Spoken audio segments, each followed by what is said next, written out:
Welcome to the 373rd meeting of the New York Comics and Picture Stories Symposium. My name is Lily Correa. I'm really excited to be one of the organizers this year. A little bit about the symposium. It was started over 10 years ago by Ben Catcher. It's a weekly lecture and discussion series about comics, animation, picture stories, other forms that combine text and image in some way. This series is funded in part by the Will and Ann Eisner Family Foundation, who provide compensation for the artists that present in the series. So the way it works is that the invited symposium artists are given carte blanche to present however they wish, whether it's about their practice or about an idea that really inspires them or their work. It really can take any shape or form that they wish, which is a really exciting way to engage artists working in this form. And this season was curated by Ben Catcher, Austin English, Bill Cardilopoulos, and myself. And I was really excited to be asked to be a part of this this fall season because I've been a big fan of this series. I really love having access to the YouTube archive of a lot of the more recent talks, I think since the pandemic, have been put archived on YouTube, and it's just an incredible resource and something I really value. So I'm really excited about learning about artists in that way, and also thinking about who else I could invite that would be opening up the conversation in different ways around picture stories. And I was tasked with inviting people who do work with moving image, since it's part of my background is animation. So to reach out to people who have animation as part of their work. And I was really trying to think of people who had a real range of material explorations in their practice that work with moving image, but also are kind of approaching animation or performance or picture stories in a way that was kind of unique, and also using a lot of different kinds of modes that maybe hadn't been part of the series before. One of the first people who came to mind was Jordan Wong, who I think has just such an interesting relationship to process and sort of devotion to process, but also to kind of methodically thinking through the work by doing this sort of physical exploration in a range of different ways. And Jordan doesn't do comics per se, but I think that there's a lot of what Jordan has been doing, especially in this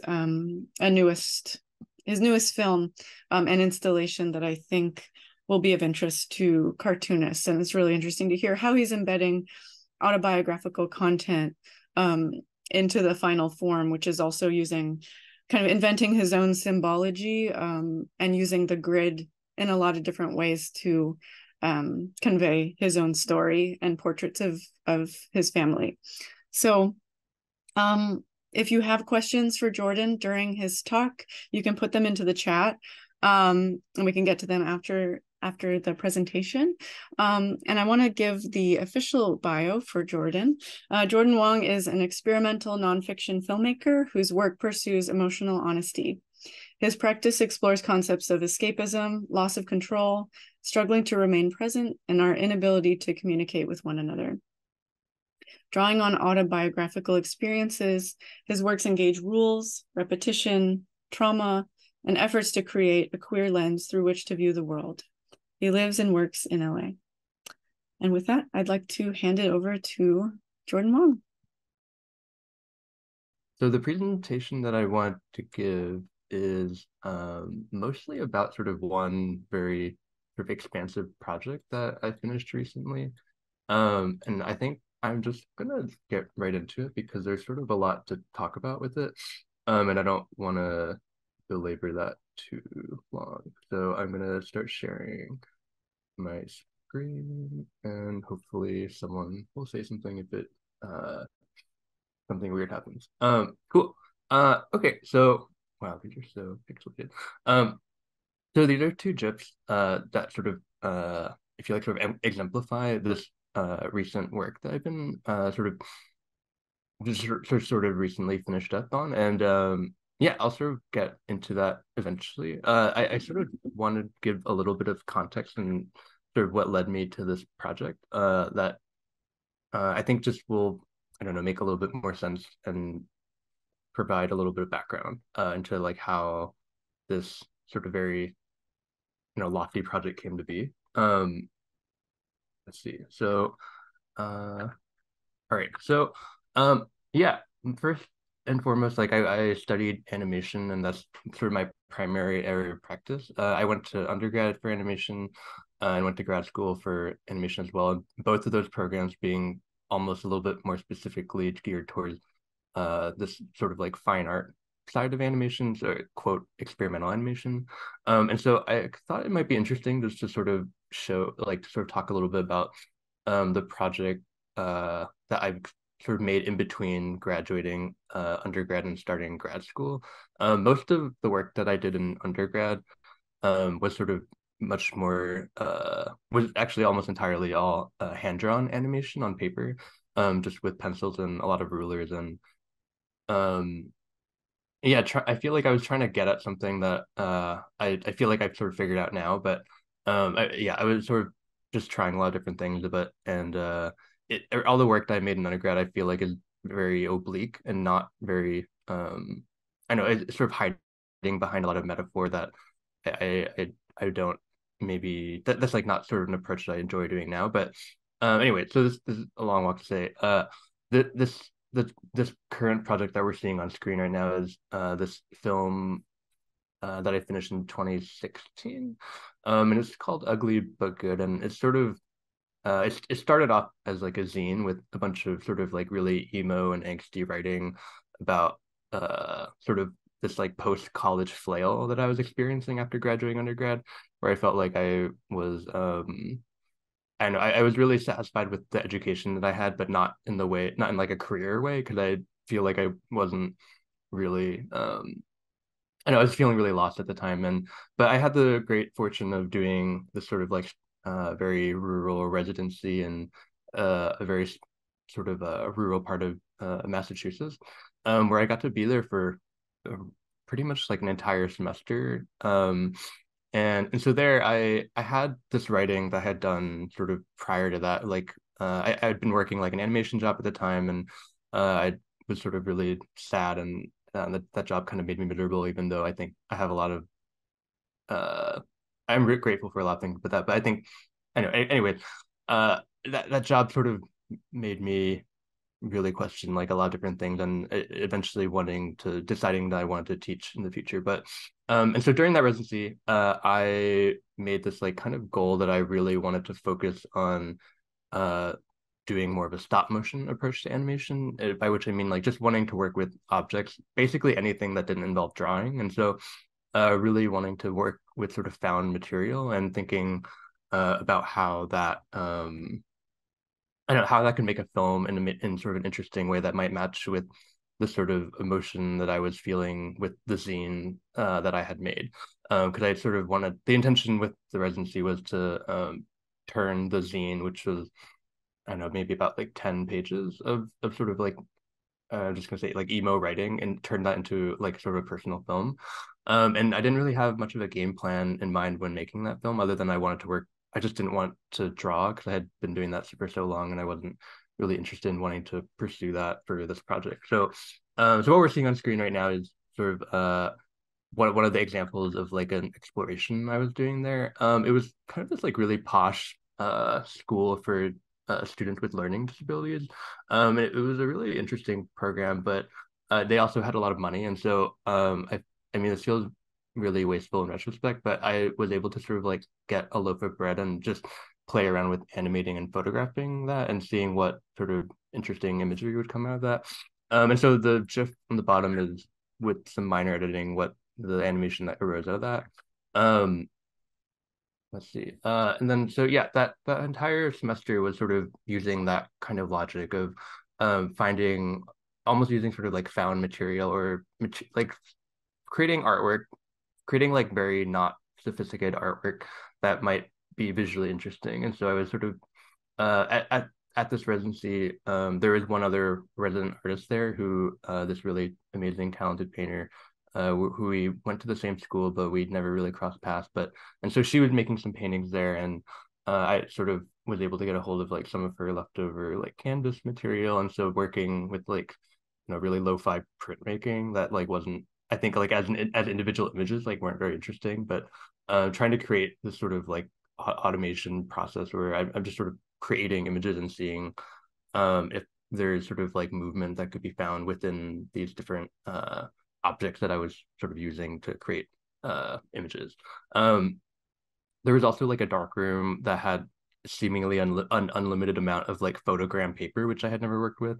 And so this image on the bottom right is sort of like the result of the two of us residents kind of burning through like all of their photogram paper that we were just sort of having fun with. But wondering if that would create sort of like an interesting movement of image. The image on the bottom left, I was using like toilet paper, and sort of like using like ink, sort of the same sort of printmaking, quote printmaking process. Um, I feel like none of it was like all that interesting, but I mean, they sort of created these sort of, I don't know, these like objects, or like these objects that sort of had these like embedded movements within them, and that I feel like that was just kind of really interesting discovery through that whole process where um I was just sort of finding that like these different things that were just sort of very readily available at the time could be used to create movement. And so these are like a couple more explorations that I think I just thought were sort of interesting. Like on the bottom left, these are sort of the perforated paper strips when you sort of pull off if you rip out pages from like a notebook. Like this middle image, this middle GIF is just sort of sequenced images like zoomed in from like the um the printed textures on the inside of certain envelopes. The top left are just sort of marshmallows being photographed in a certain order. This is the photogram paper, and then the image on the top right is sort of from this tiny piece of fabric that my resident mate had. And I was ultimately most sort of fascinated by that, and sort of like this object that had like such already animation in it and just sort of spread out through the sort of like commercially printed pattern. And this was this sort of like very precious swatch of fabric that belonged to my residency mate. Her name's Tess, and it was, she had kept that since like childhood, and so it was this like really precious object that she had for, I know, years and years and years, that she just sort of brought everywhere with her. And I just sort of always, it felt like this really special thing, and wanting to see like if it, I don't know, if it was, if it could be made special even more by having it move in some way. Um, and that sort of led to this like whole uh introduction to like wanting to explore different kinds of fabric.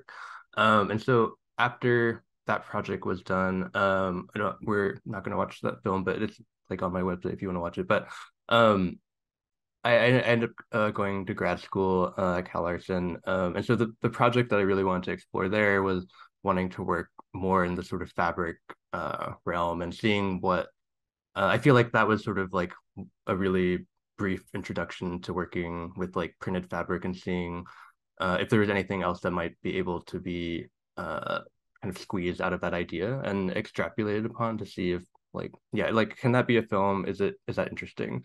Um, and but yeah, all coming from this sort of like kind of precious object from my friend, and so so yeah, this kind of began this like really this sort of year-long project of wanting to work with fabric, and like kind of asking different friends if there's like interesting clothing with like patterns that I could borrow, going to Goodwill and see if there's anything cheap that I could sort of I guess, yeah, cheaply buy to sort of just have like the swatch of fabric to use for this potential theoretical film or installation project.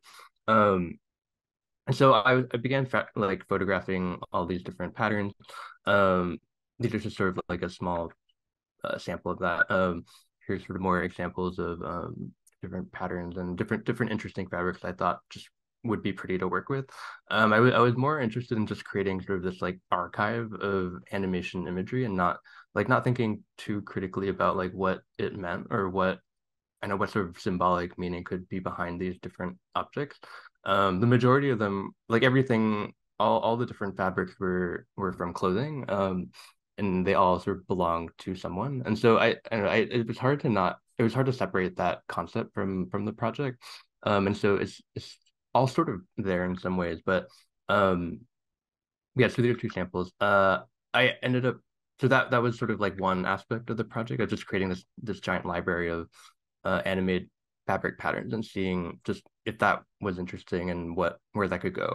And so eventually I sort of wanted to get into learning how to produce my own like patterns on fabric. And so this is sort of one of the first examples I think, or one of the early ones where I purchased this sort of like large or maybe found like a large just black sheet and was trying to use this like kind of this very specific like dyeing pattern where sort of sewing in stitches and then pulling them tight to sort of like create basically like a tie dye.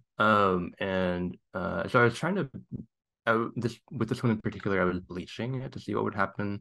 I had some fat white fabric that I was adding dye to.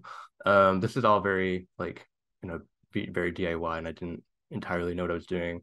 But and just seeing if this sort of basic dye pattern could create some sort of like um interesting pattern.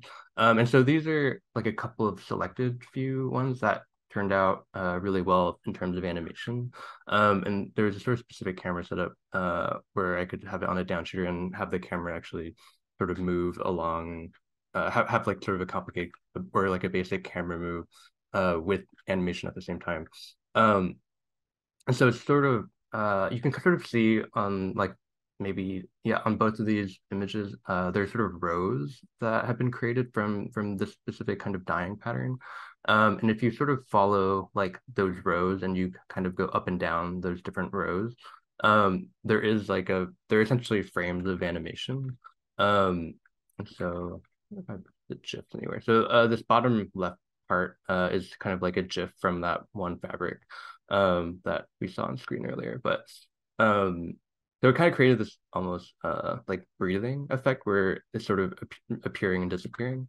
Um, but and so in the process of like photographing these fabrics, that led to I don't know, I was sort of hanging them in a certain way because they would get creased really easily. And so as you can kind of see very clearly here, and which would kind of really affect how it was being shot. And so I was at some point I was sort of hanging them a lot, and I just thought that was sort of an interesting idea where working with these I don't know pretty intimate objects that I had been sort of spending a lot of time with and seeing them hanging in a space I thought could be interesting and wondering what that could mean. Um, and so I eventually came up with wanting to come up with sort of like an installation idea for this project. And so thinking like, oh, if there was like a room, I could maybe like hang them from these different from like the ceiling of a room and potentially create sort of almost like architectural spaces that you could sort of like navigate through.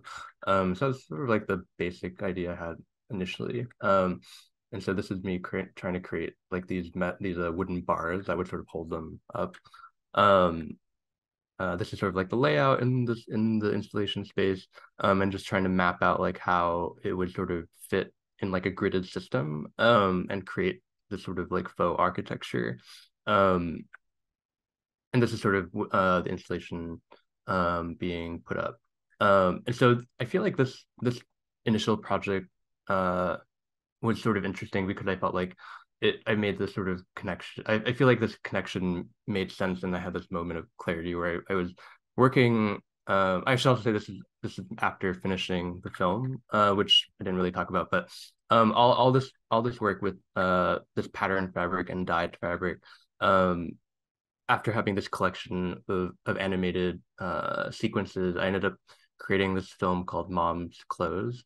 And that so it is essentially like a almost like 5 or 6 minute film that has kind of repeating replacement animation of these patterned fabrics and commercially printed fabrics where pairing that imagery with this sort of intimate narration of me talking about kind of like a personal and private queer identity, where I also interviewed other queer friends and seeing like what their experiences are of that very general concept. And that sort of and sort of marrying these two ideas together of working with like something as intimate as clothing that you wear every day, and with I know some very so like a pretty candid monologue. And so I felt that was like a really exciting kind of integration where I feel like I was working with these very specific objects and kind of imbuing them with meaning in this way that felt really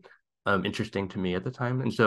Um, and so like this installation, if you had watched the film, like a lot of them were present in the film, not all of them were, but they were sort of done with like a similar process of that I was doing for the film. And so I saw like this installation being almost sort of this like addition to the project as a whole, because it was sort of like you were able to see these different objects that were used to create the film. And in the space, I had these sort of like CRT monitors that were sort of outlining the perimeter of the space that uh they is impossible to see, but the ones that are right next, the fabrics that are kind of directly next to them, are the ones that the animation of that fabric would sort of be playing on the monitor. And so it would almost sort of teaching you like what was happening. And so like the object that was next to the monitor was almost a sort of like what's the word I'm looking for? Like encapsulated film almost, or like a moving image that was built into like an object. And I just thought that was really interesting. And if you saw the film, then like an additional layer of meaning was also attached to it that was sort of about like presentation and kind of gender presentation. And so I that was sort of this interesting idea that I kind of really latched onto, of wanting to think of more about like objects and how can they sort of be these like kind of conduits for like personal storytelling through a little bit more specifically animation, and what is sort of possible with that kind of workflow. Like it's like a really basic idea. It's just like making a film by creating objects that you can sort of impart specific meaning onto, maybe more specifically like personal meaning, and just seeing like what is sort of there with that, and if those objects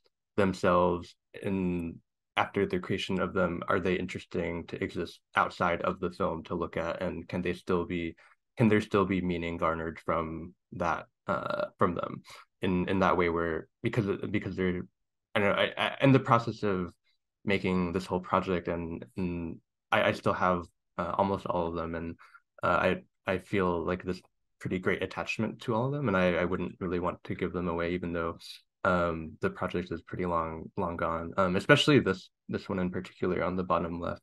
It's one of the most sort of tattered fabrics that the edges are really torn, and but I think the animation that came out of that became like, I don't know, the sort of poster child of the film. So I sort of see that as having like the most like it's like the most charged with like meaning and etc. But yeah, so that's I feel like this is sort of like I feel like that first project that I spoke really briefly about at the beginning, the ugly but good one, working with basically just random objects to create moving image, and the narration that went with that, I would say like that wasn't such a marriage, because it was sort of just random objects to be paired with like a somewhat chaotic like narration of me just feeling sad.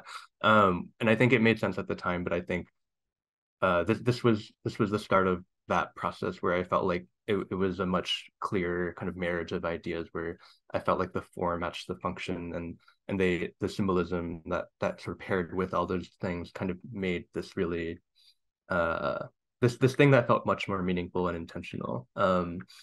Uh, so around this time, I was taking this sort of anime documentary class, and the teacher Pia Borg, she showed us this film called, I think this is the closest to how the footage looked, by Yuval Hamiri. I might be butchering that, but I initially wanted to show this film, but maybe I don't know if we have time at the very end, perhaps we could watch it. But the film, I feel like on in like another sort of spiritual vein, like does this really fascinating thing where at the it's this the film itself starts with the filmmaker introducing sort of characters to us, and it simply just shows an object and then says who the character is. So we see this sort of like this sort of box with a handle on it, and that represents dad.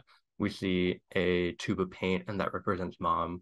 We see this sort of detached door handle, and that represents me, the filmmaker. And then this fourth object, which is this sort of little cute fairy, I know stick on a stick, representing the filmmaker's sister Yale. And then right after that, there's sort of other things are introduced, like this sort of soft white representing like a balcony, and then sort of his sister showing his mom photos, and then she's sort of laying on this other sort of like piece of that this like imagined furniture. And so there were he's like creating this language that I just thought was so like beautifully simple and poignant. And the film itself is like quite deeply sad, but I think really poignant and like really beautiful in the way it's told. But he's essentially creating a reenactment of this memory that was lost on film. And I just thought that was like such an interesting I don't know, I've like sort of never forgot that film, and I feel like a lot of the things that I'm trying to achieve are like really very much inspired by what this film is sort of doing, where it's creating almost like thinking about like a map. If you ever look at a map and it has sort of like a legend or like a thing in the corner that is essentially telling you what these different symbols mean that are on the map. And so the film does this really interesting thing where at the very beginning he's like giving you the legend of like how to decipher what the next scene would look like.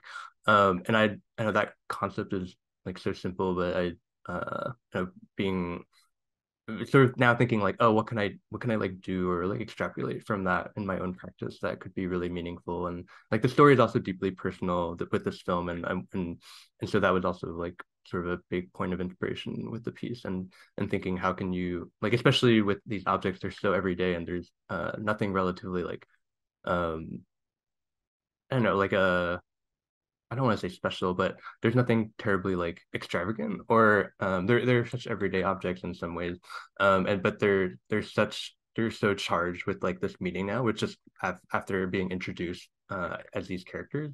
And so that's just sort of like it become in the back of my mind, these like thoughts I'm thinking about at the time. And there's another artist who I was like sort of in after finishing up this like kind of this big fabric project after my first year in school. I was thinking a lot about I don't know, like how to piece them, how to like advance to this next stage of working with fabric.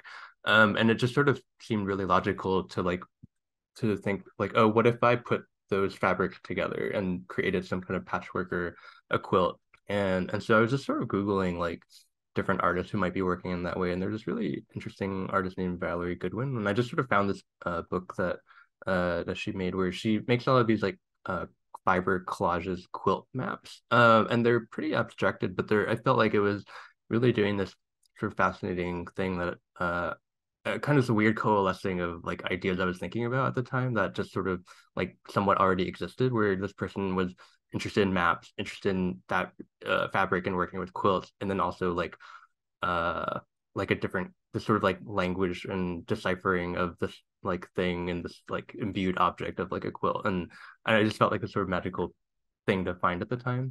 Um and so after that, I was just sort of thinking like, okay, thinking wanting to move on to wanting to make a quilt next, and like how would I start doing that, and what would that look like?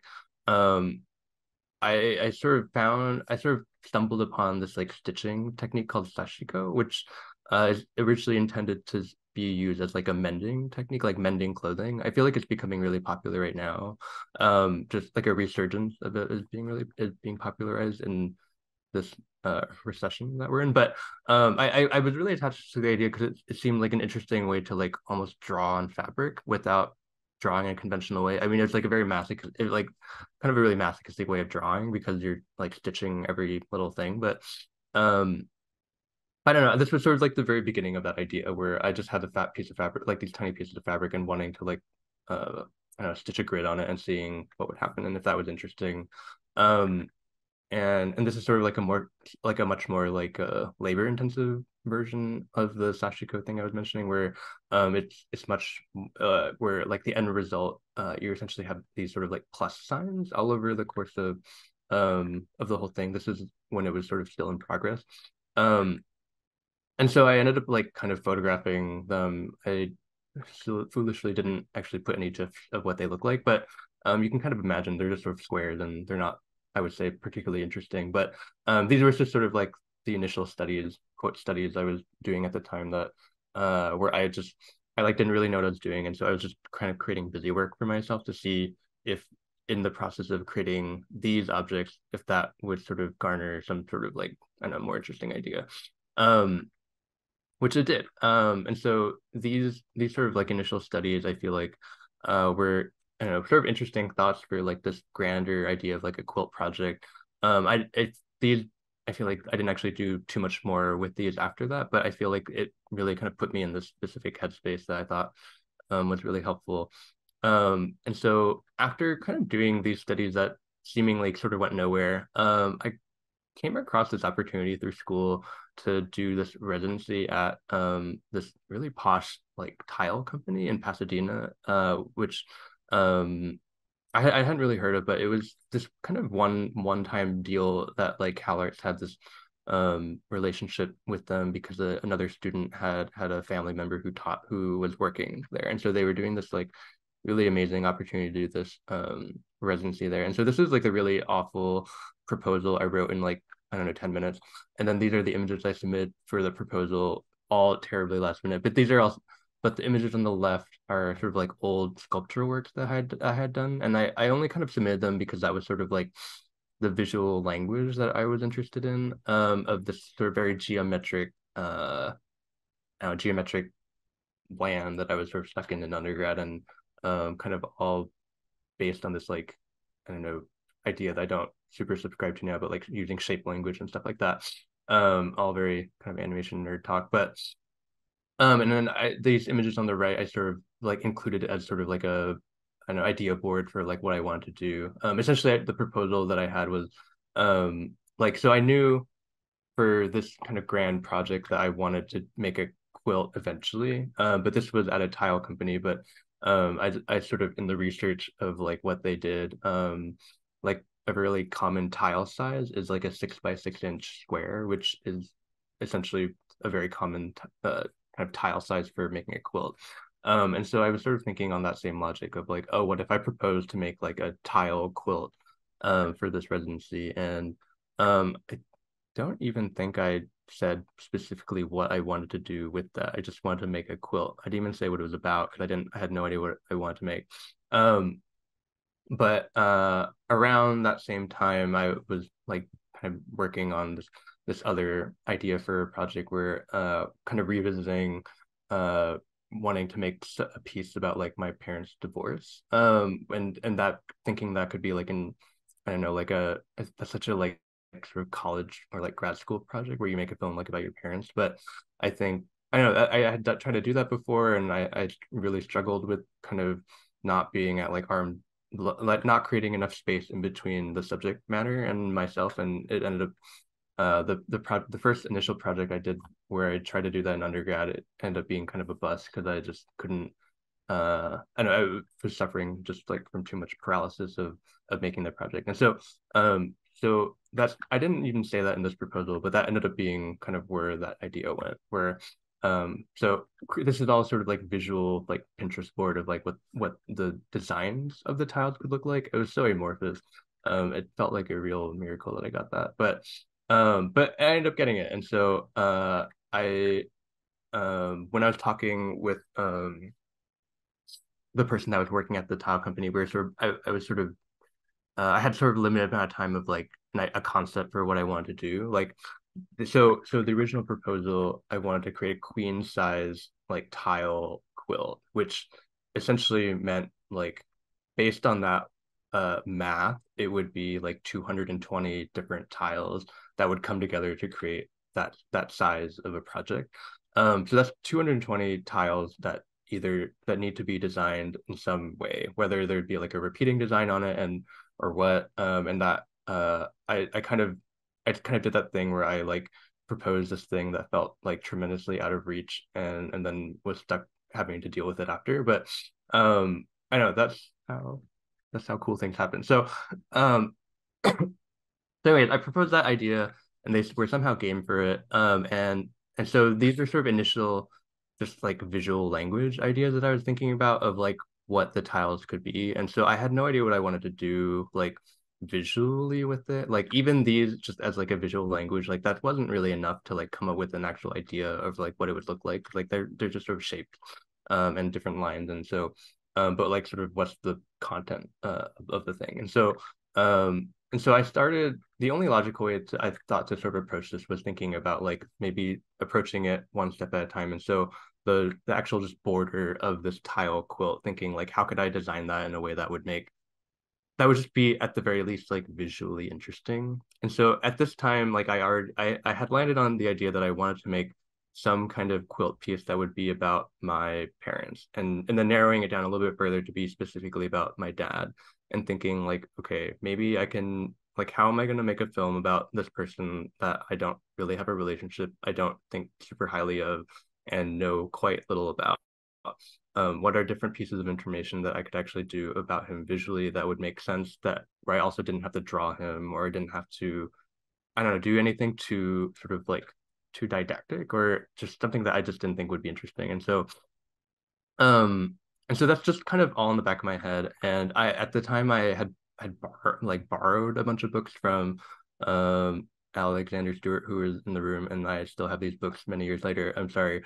But there's these sort of interesting books that have these like very abstracted like architectural drawings. I forgot what this book is called, but because there's no words, there's no title, but I just have the ISBN number. But it's a really incredible book that I was looking at this reference a lot, and then this other book that I had borrowed by Alexis Beauclair, it's called Vanishing Perspective, where the different pages of the sort of like what I guess could be called like an experimental comic book are what almost kind of feels like just traversing through just rooms or through these different sort of perspective spaces that seem like kind of long hallways or corridors or and a lot of them are just sort of like kind of very I know like candy this is like candy to look at to me and so that it this is sort of starting from this like architectural space and this architectural design that I like that being a language that I just think is interesting. I don't really know what like a lot of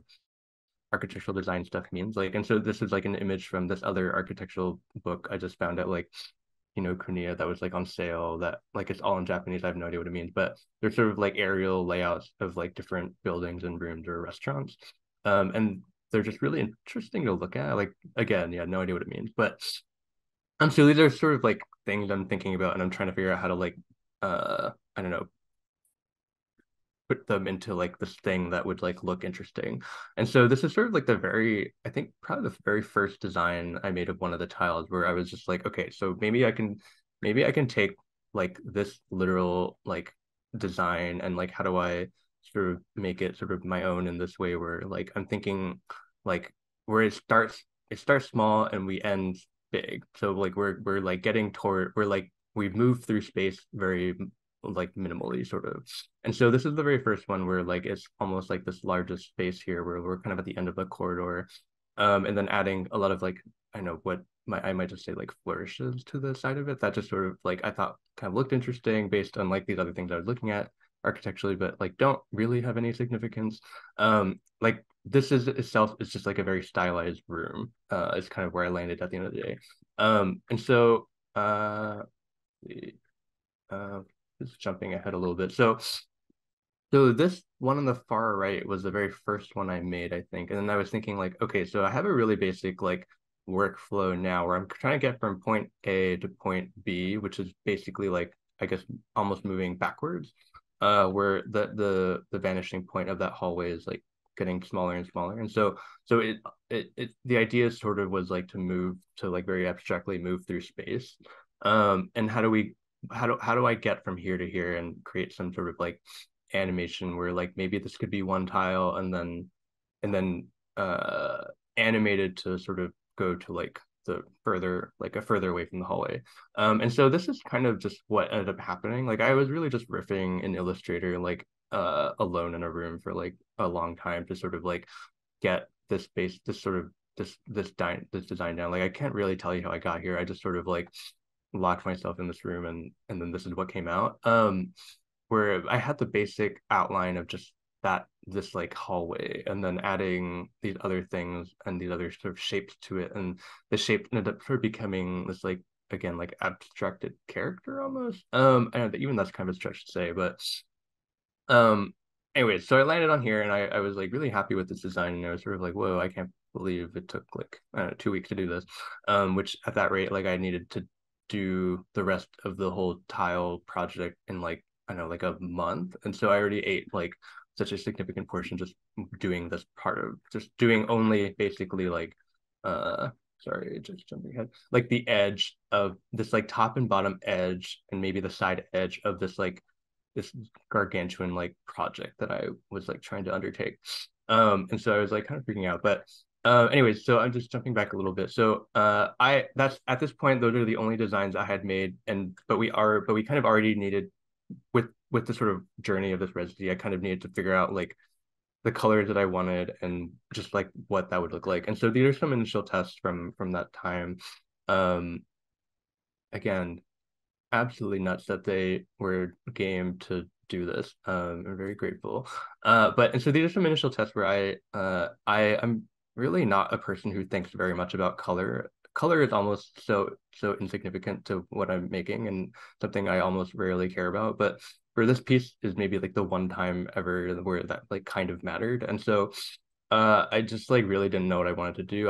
I like the initial sort of like blueprint for like the colors that I wanted to do were sort of like this. I wanted to make this is like so basic, but I wanted the overall color scheme to be some sort of like offshoot of like red and green, just because you learn in high school that that's like those are the harshest combo colors to look at, and this was like a piece that was essentially about my dad, and so I was sort of like, oh, that like logically made sense, but and then so from there, just like efforts to make it not look Christmas. And so it ended up being much more yellow looking. I was trying to go for like a chartreuse, but anyway, it's not important. But um, and this is kind of a side note too, but like, so this is one of the designs, and it's like funny to think about now, but the early design of it, I was talking with the guy that was helping me, his name's Deo, and I was like, oh, would it be possible to have like multiple colors for each of these tiles? And he was like, yeah, you can totally do that. You just would need to hand do it. And so like this is like a test I did where I was hand when you do it by hand, they this company is really kind of interesting. They have these different for plate designs, and so each if for any specific color that you're doing, it's essentially like color by numbers, except you have to use this tiny little bowl, but I think they're originally intended to like clean your ears, but using this very detailed bowl to like suck up glaze and then hand like squeeze into like these like very specific shapes. And so this is the very first time I ever did it, and it looks like shit. But and these are sort of like more test colors for what that would look like. I don't know if I have. Oh, this and then this is so this is after. So I test glazed two of them, and that these two took an entire day, and I realized, oh, that was not at all possible to do, and there would be like a special place in hell for like this to like make someone do this. But I don't think I have. Oh, this is like the finished result of what it looks like. It actually looks pretty cool, but again, this would have taken like 100 years, and that's not what we have time for. And so anyways, I ended up landing on one of these sort of chartreusey greens that looks at this point way more yellow. And so the entire design ended up looking more like a yellow and red, which kind of everyone thinks is like China, which is not totally irrelevant, but it wasn't super intentional. But I do like how that looks now. But anyway, I digress. So these are just some images of like that process where taking the design and printing it onto transparent sheets that were done in Illustrator, and then actually exposing them onto screens. And so I was awful at this, but this is sort of like the process of essentially screening this very specific kind of glaze mixture that was a lot more thick than like our normal glaze. It was sort of mixed with this oil compound that was quite nasty, but the results are really bananas. It's like shocking to this day that it's possible to do that, but and to get such precision with it was really amazing.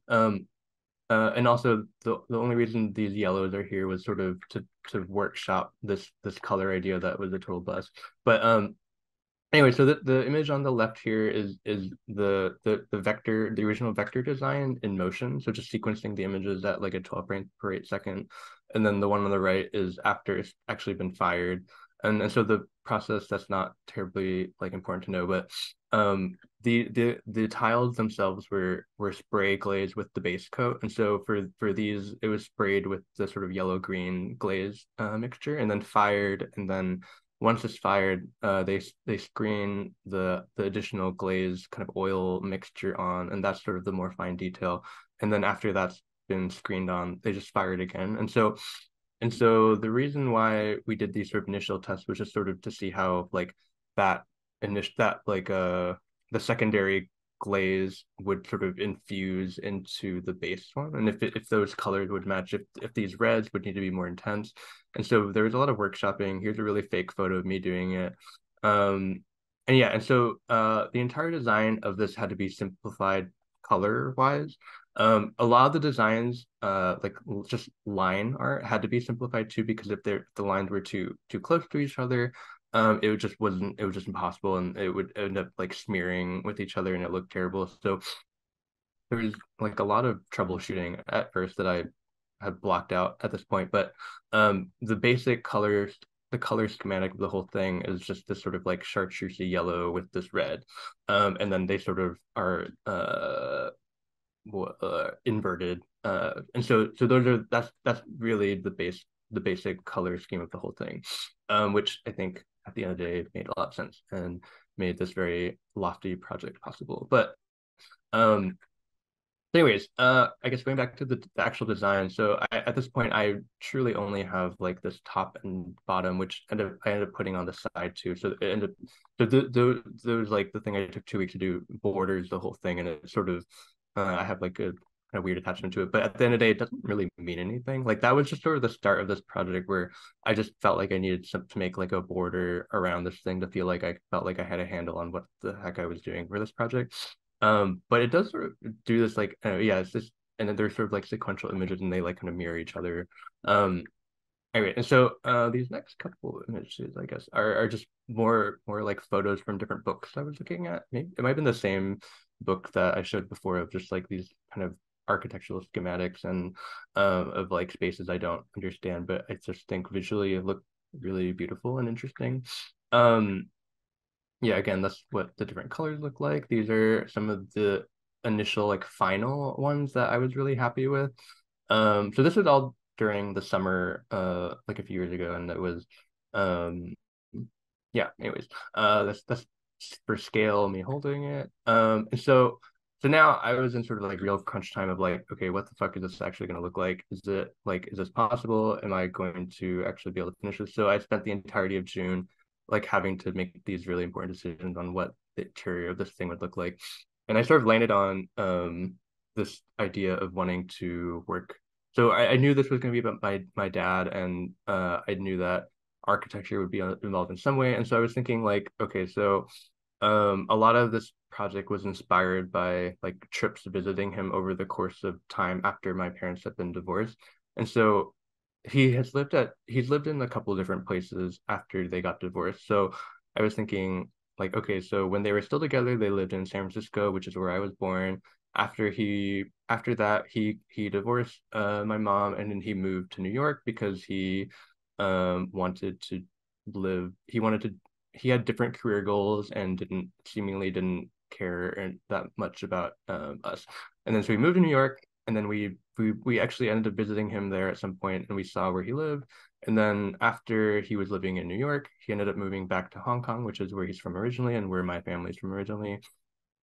And we actually saw where he lived there as well. But he ended up moving to he there were like different kind of reasons for him moving. And so that I feel like this weird spark just clicked at some point, which I don't know what made that click, but I was sort of like, okay, so this is if this is going to be a portrait of my dad, like maybe a really simple way that I could do that is approach it in the different places that he's lived and look at the architecture and the spaces that he's lived without him being present in them, because his like seeing a visual of him is actually not terribly important for this concept. It's more about like the spaces in which he's lived, and that's and just latching onto that idea and thinking that that can actually give so much information. And so that became this like huge idea, which at the end of the day only really constitutes like these three different squares are those three spaces that I was just sort of talking about. I was thinking like, oh, that's like I feel like I cracked a huge like that these three things are the entire piece. Those are the most important parts of this actual tile project, and how and so I have this really baseline like idea that I want to do for this, and then I'm just gonna deal with like what the fuck to fill in the rest of the white space later because I couldn't think about that at the time. But and so thinking like, okay, so the first part is in San Francisco when they first worked together and they had my brother and me. And so thinking like, so I was interviewing my mom on like what she remembers about that apartment that they had in San Francisco, and it was like the first place she's ever lived. And so she has like kind of really lovely memories about it, but very like actually not a very clear memory of like what it looks like more of only like a vibe of it or like a feeling. And so um she has like very general thoughts on like what it was, and so a lot of it is fictionalized because that was just kind of the only way this was able possible. But and so they're all sort of like just based on like these what little memories she has of the actual space. And so knowing that there's a bedroom, there's a kitchen, there is a living room which has not been drawn up yet, but and then like a room for like the baby, or not even maybe a room but just like a space for the baby next to their bed, I'm pretty sure.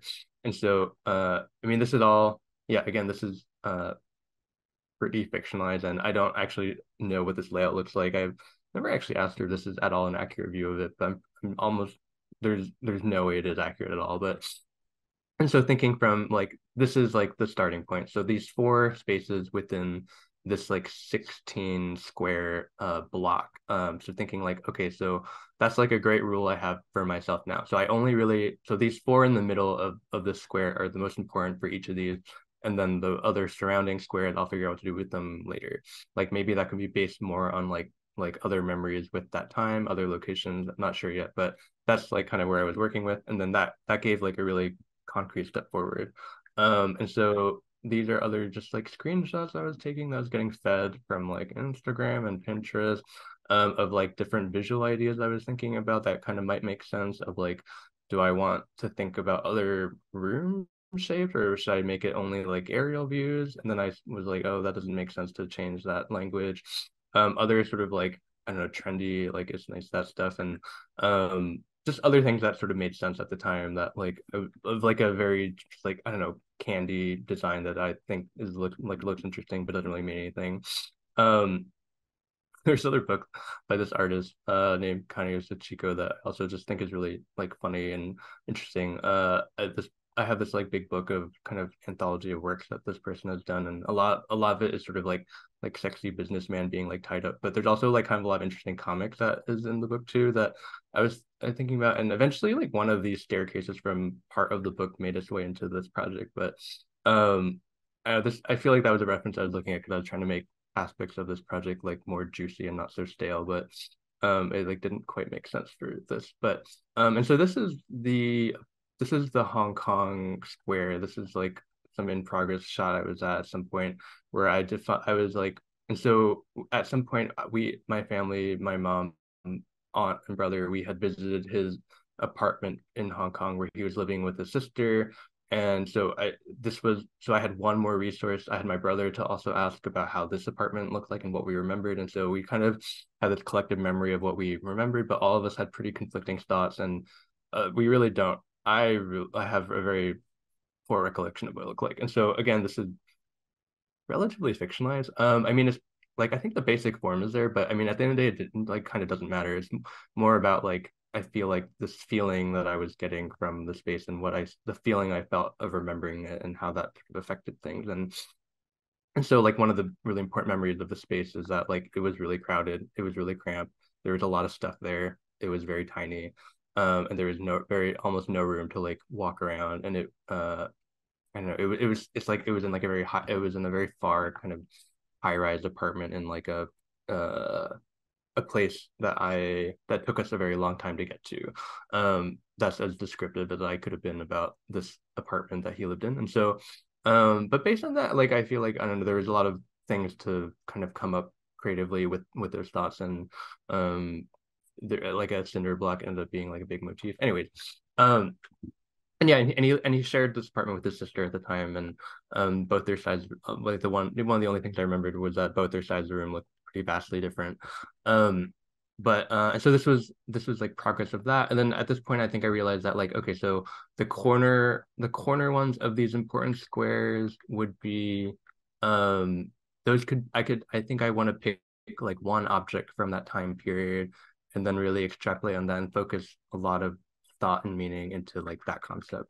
And so with this trip, with this so I'm giving a lot more information than is necessary, but so these corner ones it's like kind of really abstracted view of like a Peking duck dish and like chicken feet that the only positive kind of memory I have from this trip to visit my father at the time was when his brother took us out to eat at this like very fancy restaurant. And that was like a very I don't know, food was like fairly important in that trip, and that was like a oddly important memory. And so that's kind of how those came about.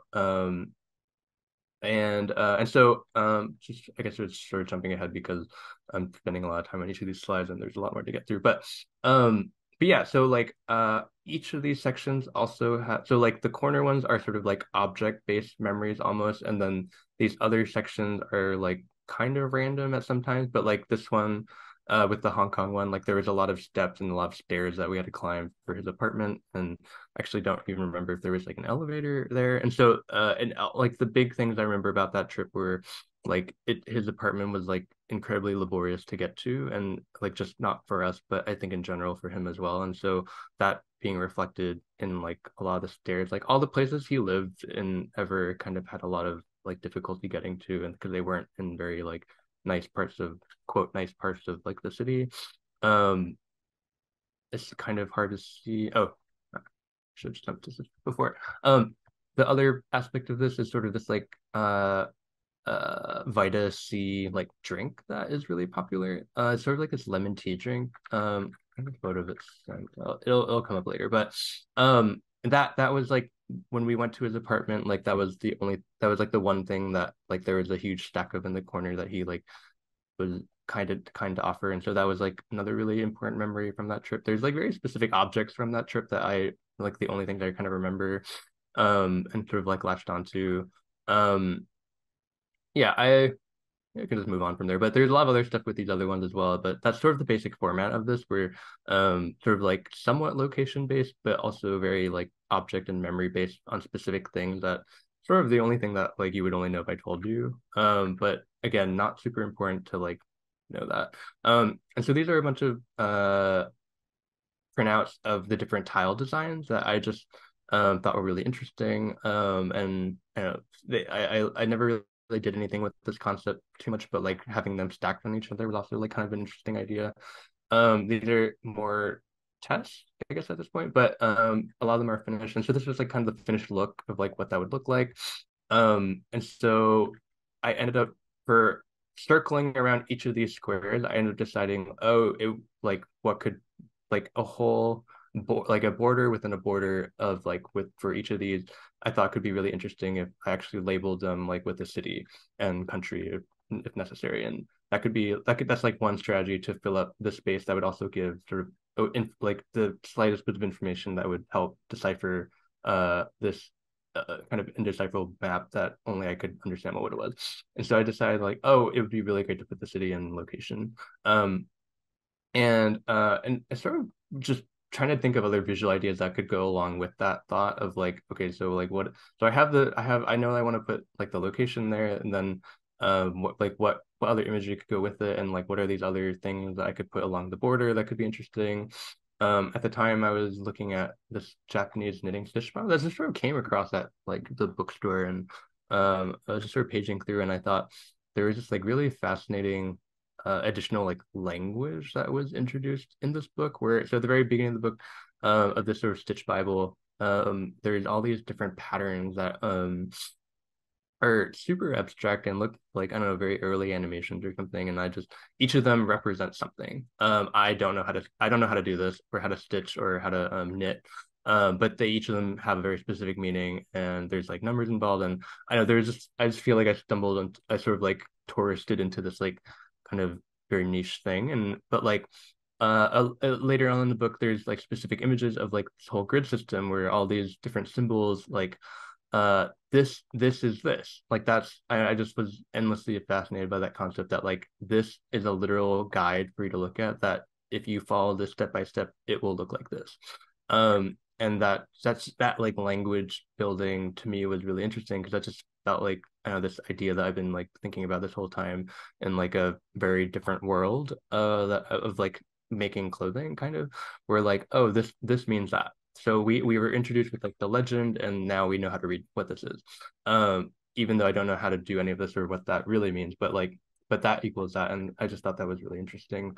So I ended up taking like some of this language that again I don't really know what it means, but I thought that felt like a not terribly arbitrary way to sort of like align like this whole concept of like this quilt thing that I was working with, and because I wanted to also think about the language of like a quilt and how that sort of works, and how that how that thought process could sort of function within this larger idea of this like quote tile quilt.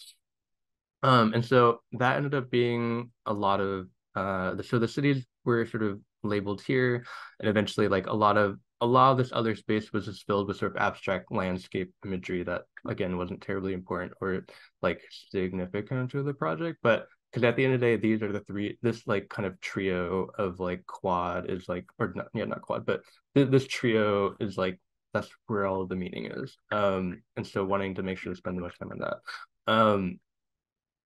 But anyways, I ended up finishing the design miraculously somehow during that summer. So this is now we're in September. All the tiles have been produced miraculously, not by me, which was just so ridiculous to think about. But yeah, they were super helpful. And so ended up being that like I thought, so this is not so much like this is more just technical stuff, I guess. But I was sort of talking with the person that was helping me with this residency and thinking like, okay, so I knew for myself that this needed to be a project that needed to be modular. This needed to be something that I could put in my car and move somewhere. If it was going to be an installation, I needed to think about how I need to move this from point A to point B with my little car. And and also be modular and also yeah, like be transportable and not grouted, which just would have been like I don't know, a nightmare, and just like I don't know where that would be if it was grouted. So we landed on having it be the situation where they would be on these 7 boards, and on each one of these tiles, let's see, a Velcro would be attached to it. So here is my very good friend Melissa helping me apply Velcro to the back of these tiles at 2 a.m. in the morning, and here's Jenna doing the same thing. This was kind of real rush job at the time, but time was of the essence. But this is sort of how the structure of the whole thing worked, and shockingly, Velcro works very well to apply tiles to wooden boards. Um, anyway, so this is the final vector design of the whole thing that was the result of the end of the summer. It's really maximalist looking at it in like a vector form, but it's still very clear like the 3 different quadrants and the sort of border are along each of those. Uh, and so all these other sections, I would say, are sort of just more aesthetic. There's 2 tiles in the middle that show the name of the piece, which is hopefully you remember this, which I came up with because that's a text that my mother sent me, and I thought that was a really lovely phrase. Um, and then this other tile that's in the middle is yeah, sort of like has this butterfly clip that I used to wear a lot, and some other stuff that is impossible to see here, but other random stuff that's like not really important that anyone ever knows, but it's just sort of like fun trivia Snapple fact stuff. But yeah, none of this other stuff really means anything, sorry to say, but yeah, so like this border these border tiles are the ones that actually animate, and then it's probably clear, but these also animate as well. Those are the only ones that like formally quote animate. Everything else is sort of more like fun imagery that has a lot of it's like reflected or mirrored. And so there is a sort of this shape also I really wish meant something. Everyone thinks it looks like a Chinese character, which I don't speak Chinese, and I wish it was something, and I wish it was like an intentional design, but it just was sort of the most aesthetically pleasing that sort of fit with these sort of quadrants. It looks a bit like a frog. And so this is an estimation of what so this is the vector. This is an estimation based on those test tiles of what I thought the final color would look like. And then this is a stitched image with some oversaturation of the actual finished piece of the whole thing all together in the correct formation. Um, and these are some, geez, really blurry photos of the different sections that I was sort of speaking about. So this is the one where when they're still in San Francisco. Um, uh, yeah, we can just move on. And then this is the one in New York, where the edge ones. Well, okay, so maybe I can jump back to this. So like these edge memory ones. So after he divorced my mom and went away, he came back to visit one time and gave and gifted my brother and I these sweatshirts that I kind of one weren't really the kind of thing that we wore at the time, and two, he brought them in these like kind of thank you plastic bags. And I don't know, at the time, like I had really demonized him, and anything he gave I would have been scared of. And so, but that's sort of like this very core memory of like him coming to visit us and giving us this gift, which was actually quite nice. But I was a dumb child and I was scared of him. And so that's sort of the memory object for this section. When we visited him in New York, one of the things that I really remember that he had a rice cooker really similar to the one that we had at home. And so that's sort of what that memory one is for this New York section. And then I just sort of spoke about the Hong Kong one, but this is like a pixelated up close version of what that looks like. And then, oh, this is the lemon tea that you mentioned earlier that is very sweet. Um, and so all the tiles fit into these boxes very conveniently. You can kind of see the Velcro on them.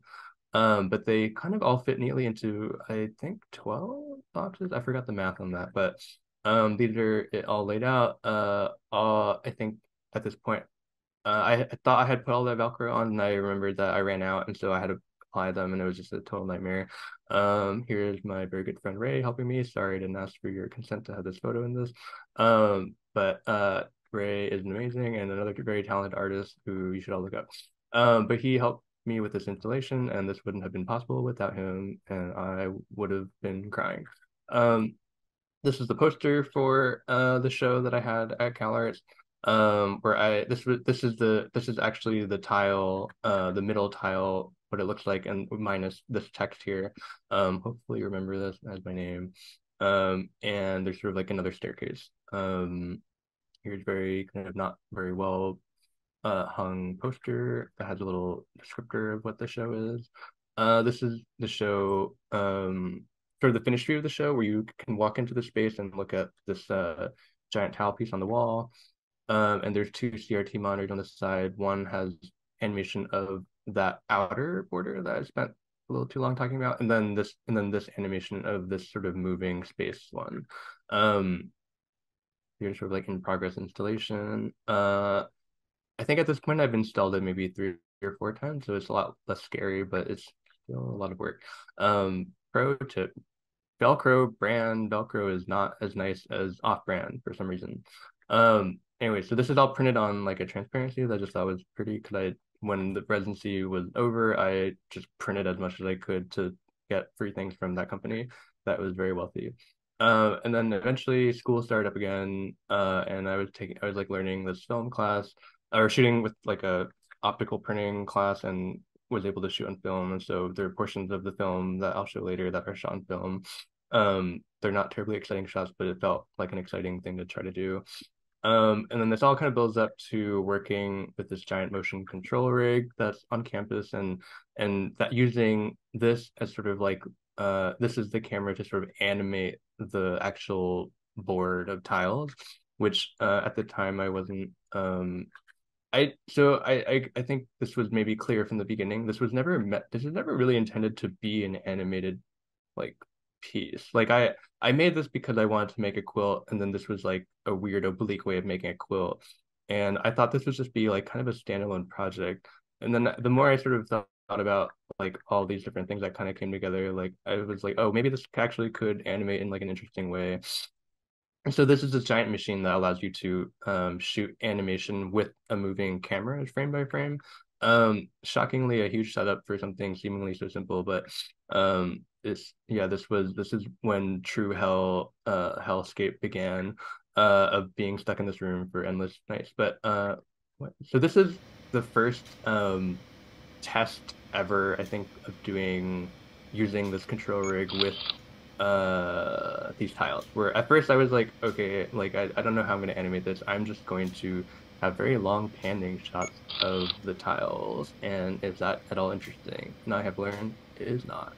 And so I also weirdly had a lot of trouble with like this process. But anyway, so that was like the very initial process. And then I finally decided like, oh, okay, I think I actually need to move things around, and that the only way to have good things for this project is to put in the damn work. And so these are like me. This is like the first section where we're already in December, and I'm trying to animate this myself, and this was like the most back pain I've ever had in my life, and a lot of standing, and it was truly miserable. But and realizing like, oh, I can't do this alone, and I need the help of people. And so many of my friends from school helped out, and it was a miracle this ever got done. Um and so, frame by frame, we were moving tiles around, and it was a total nightmare. But everyone who participated is a kind angel, and I'm very grateful. But yeah, this wouldn't have been possible to do alone. It would have taken, I don't know, months and months and months, and being really sad. But you can kind of see every time like we stop moving, a photo is taken, and so this like kind of astronomical amount of work was involved with just like moving things around. And a lot of it is in the effort to create what is basically an animation foil. And so because most of these are not actually like meant to, they don't really animate in like a proper way, but there are multiple copies of the tiles. And so if you shoot them in succession, they kind of create this sort of breathing effect that looks really interesting. And it, I don't know, one could argue it might not be worth it, but it did look really nice at the end. And so this is the very first shot that was done. Caption says only a functional shot from this 2 week shoot. So this took 2 weeks to shoot with the help of many, many people. Um, so I guess like a preview of what this sort of looked like. And so you can kind of see you can kind of see what are the things that are moving, the things that are actually animating, like the sort of column ones and the edge ones. And a lot of the other ones, it's not so obvious, but they sort of are like foiling. And you can see like the background that needs to be masked out later, which took forever. Anyways, and so this is sort of what the room looked like. There were a lot of snacks in the corner. I was here all the time. It was very sad. But you can kind of see like the layout of it. I had it because everything had the Velcro on it. It made it impossible to sort of move. So, very very sort of like not well done. But I like covered them with napkins and tape, so they end up being able to you could just sort of slide them everywhere. Um, Anyway, so okay, so by this time, I am in my last year of school already. And so by the end of so by January, come January, I have this is January of 2020, and I have animation of this tile done. That's not really fully done, but that's like a thing that's just happening right now. And I'm still really attached to this idea of wanting to make like an actual fabric quilt, because that felt really necessary. Like in the actual film that we'll watch later, it's not a huge presence in it, but it felt really important just for this whole concept to come full circle, where I was like, okay, so this making this non-functional tile quilt that's basically a portrait of my dad. And it's like it just kind of made sense, like maybe even a little too on the nose, to make like a functional quilt that is soft, made out of fabric, that would be a portrait of my mom. Um, and so that's what these images are, where I'm taking a lot of sort of repeating, I'm taking some of the language and some of the same exact same designs from the tile project, and starting a whole new Illustrator like file with the intent to make the fabric quilt. And so with this one, I was thinking like, oh, it could be really interesting. The only logical thing that I think would be interesting would be for this quilt to act as a foil to wow, it's already five, Jesus Christ. Um this piece would act as a foil to the tile piece. And so thinking that way, my family and my mom, we didn't move anywhere when my dad left. to go to those other locations. We were in San Francisco all those years until I left for college and my brother left for college. But I still like considered San Francisco home, and so I wanted to keep the same logic of three different sections within this piece, except the three different sections could represent the same home I grew up in, but for three different time periods. And so in this piece, they sort of match slightly, not perfectly, but the very first section, which is this one, is sort of like after they divorced, we all moved in with my grandparents and my aunt. So we kind of lived in this really tiny house. And so that's sort of the beginning of this, where and then another time period, I think, trying to match a little bit with my dad's time frame, where we had a remodeling of the house that allowed my mom and my aunt to have their own rooms. Because for I think at least 4 or 5 years, the four of us, my mom, my aunt, me, and my brother shared this tiny little room, and we were all in bunk beds. I mean, at the time, I thought it was really fun, but now I'm shocked that we did that. Um, and my mom and my aunt just didn't ever have privacy. And so there was like a slight remodeling to the house where they each had their own rooms after that. Actually, oh, that's this one. And my brother and I shared a room for a really long time. And then there's sort of the final alignment of the house, which is in 2020, which we can sort of talk more about later. But this is kind of the final arrangement of it, where again, sort of following that same logic where there's three different sections, except I sort of flipped it upside down just because I thought that might be interesting. And this one section of when we first moved in with my grandparents and my aunt, the center one, rather than being four separate rooms, it's one big square because the four of us lived in one room. And because I'm much more familiar with this space and I have a pretty clear memory in my mind of what it looks like, rather than only the center for tile rather than only the center for tiles being our rooms. Almost all of the squares within each of these are rooms of the house. And then the only thing that sort of deviates are the four in the corner that are kind of following the same logic as before, like the memory ones, or like a memory or an object or like an experience of some kind. And then so the border tiles are exactly the same. I followed the same logic before as well of like having one animated sequence here of sort of like a window like with light coming in and moving across the wall. And then the same logic of there's other kind of abstract spaces that don't really mean anything. And again, yeah, again, like they all sort of the three in the middle, these three sections are the only ones that are important. And and so these are the two vector designs next to each other, just for like point of reference of how quote different they look. I think in black and white it's really hard to tell because there's so much happening, but as yeah, the really obvious thing is that one is flipped. Anyways, and then these are sort of like, oh, I forgot to say. So for this project, I didn't have a silk screen set up, and I had no interest in trying to replicate that at home, because I like to do it onto fabric because that just was so laborious, and I am not good at silk screening. And so I thought like, oh, it'd be really cool. Like I could follow the exact same process except use cyanotype fabric. So like Jacquard's was selling these like giant mural sheets that already have cyanotype chemistry imbued in them. And right out of the box, you can just expose them to light. And so this is sort of what the finished sections look like. This is not quite the order I meant to have them in, but and so these are some initial tests at the beginning of just like how that would look like, where I was at first wanting to use the sun to do things. Yeah, first I wanted to use the sun as like the light source, and then realizing the sun, even though there is not a single cloud in the sky, it will look different, and it was never consistent, and that drove me up the wall. I spent the whole day doing that, and it like kind of produced like really really drastically different results even with the same time, and I don't know, it was nuts.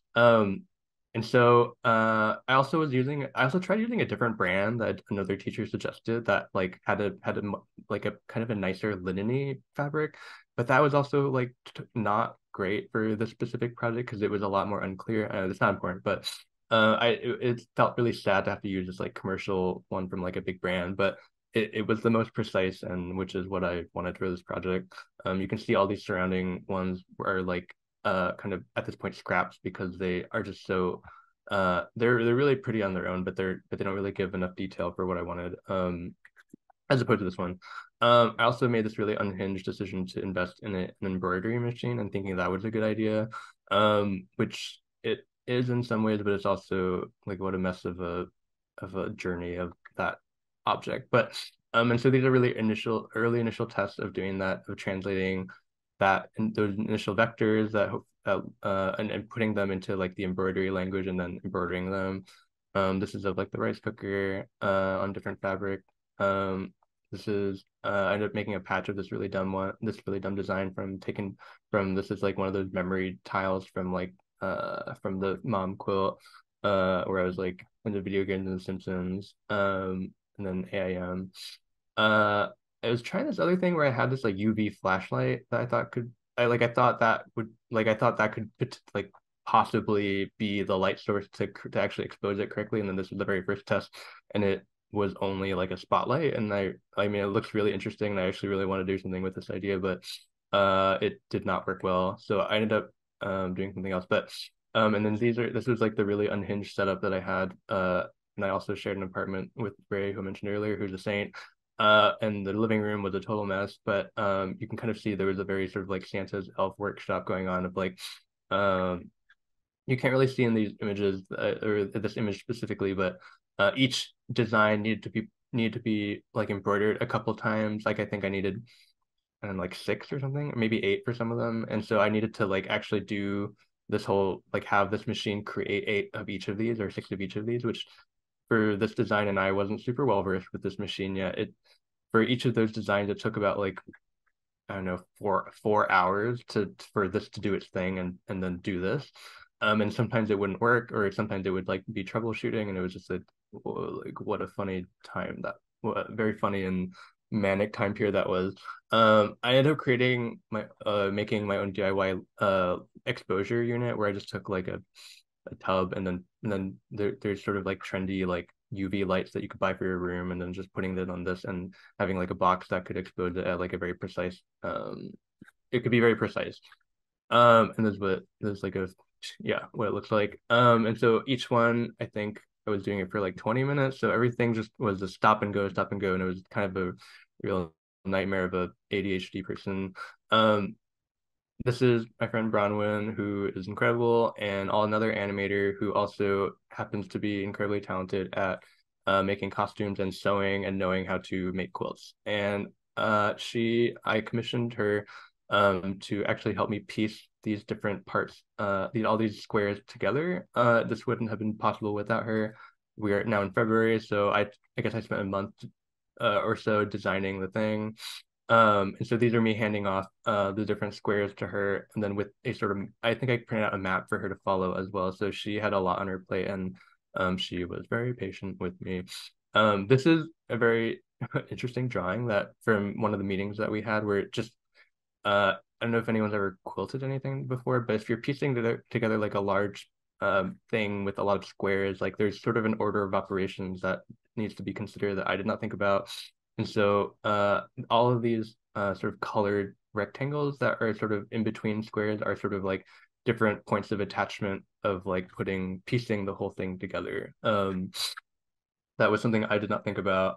That was really interesting. And so she had, I don't know, this whole project kind of created other troubleshooting things for her that I was really grateful for. Anyways, and these are me kind of laying them out to make sure I have everything correctly. Um, this is kind of a sample one that was made of like with how that looks with the same kind of language of the whatever the sort of stitching patterns, and then also the year. That's the one different thing about this. San Francisco is on all of them, but the year is there. I don't know if Jonah's here, but he also helped do some additional design work for some of these. Um, Super grateful for that. So the process of like exposing the different cyanotype sheets were to expose it in the light, and then once it's done exposing, you need to kind of wash out the chemistry, and then once you wash out the chemistry, you have to let them dry in sort of like a nice place. And if you don't fully wash out all the chemistry, it will it could it could potentially like turn a really ugly discoloration that's not intentional. It'll look like you spilled coffee on it, which that happened with some of them, and I was what a nightmare that was. Here are all these the sort of bobbin containers for the graveyard of bobbins from doing all these different embroidery stuff. Wow, this flash is all over the place. And then so there were some cyanotype squares that turned out really well, but didn't have enough seam allowance because I didn't take that into account. And so she would like send we would like go back and forth through text that like this doesn't have enough seam allowance, you got to redo this. And I was like, oh my God, what a nightmare. And so this is another moment of like teamwork of people helping that I'm eternally grateful for to help move tiles and animate. Here's a cute selfie with people. I already have this image, but here's an in progress of one of those sections. It's huge. Um, More in progress. So like two of these quadrants take up like a huge portion of this like full size bed. And then just start practicing the different layouts of it all. Um, there was a point in time where I was like, maybe I'll shoot the whole thing on film. And so this was like what the process of that would look like. That was an unhinged idea. Obviously, that didn't happen. Oh, these are the images before of I was mentioning of like I was writing, oh, I need eight, I have five, and or I need eight, I have three, and so that's sort of what this was. Um, March 5th, so we're entering almost COVID era, but this is me losing my mind in the studio where I brought the embroidery machine because I also had to animate at the same time, and it was really manic. Brown finally got actually pieced everything together, and then we had to make which was it looked amazing, and it was this is without the border tiles.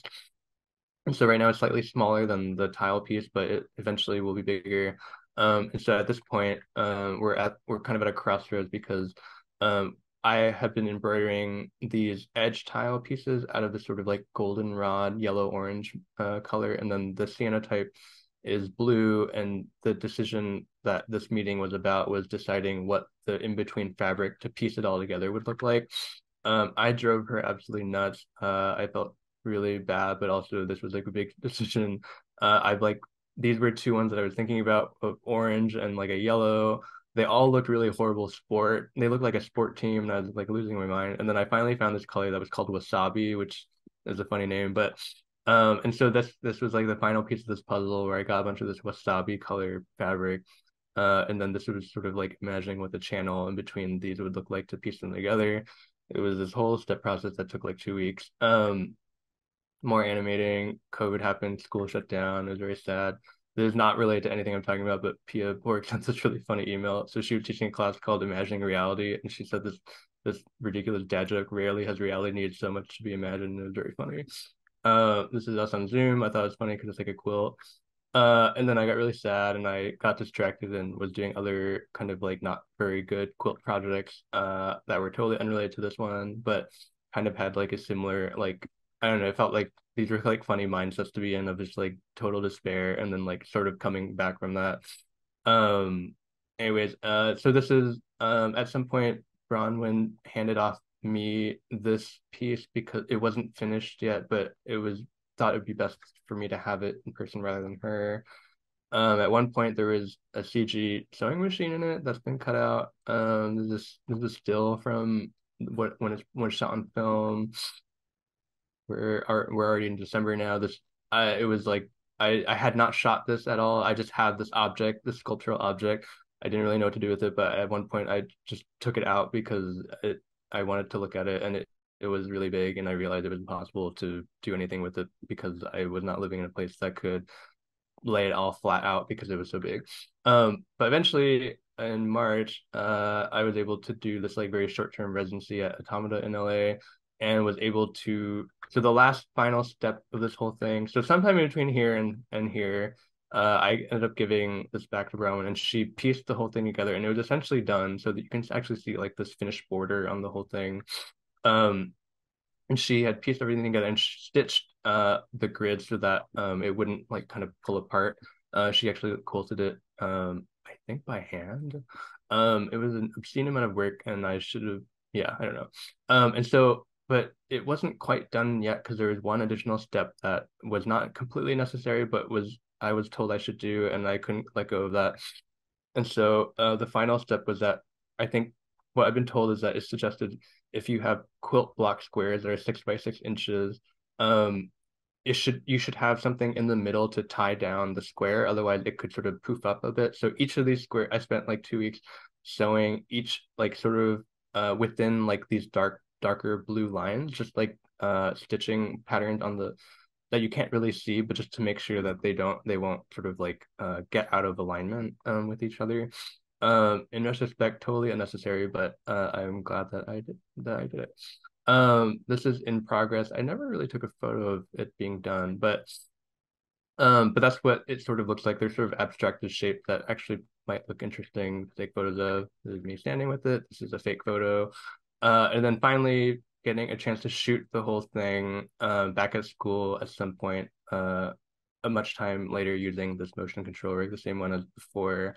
And yeah, and so having different setups for that, there's not a ton of animation with it, but and then this is them all fitting. This is the quilt fitting in the box, and then the tiles fitting in these boxes. And that is the end of my presentation. Oh my God, it's an hour and a half long. But the last thing I wanted to do was just show the film itself because I feel like that's important to do, and it took so long to get here. So I'm just going to show that really quick, and then I guess we can sort of open things up after that. So I'm just going to pull up the film, which is about almost 9 minutes. Thank you all for your patience as I am rambling on and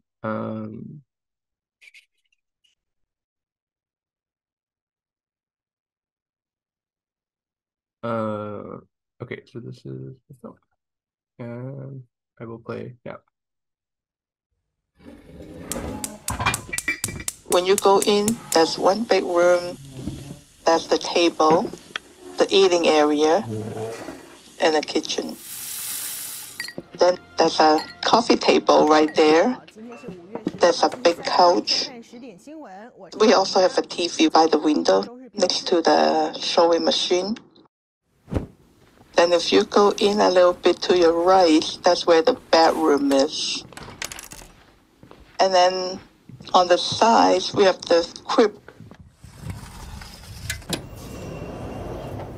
We live in the sunset. This is the first time that we live in an apartment. That's why I do like this place a lot.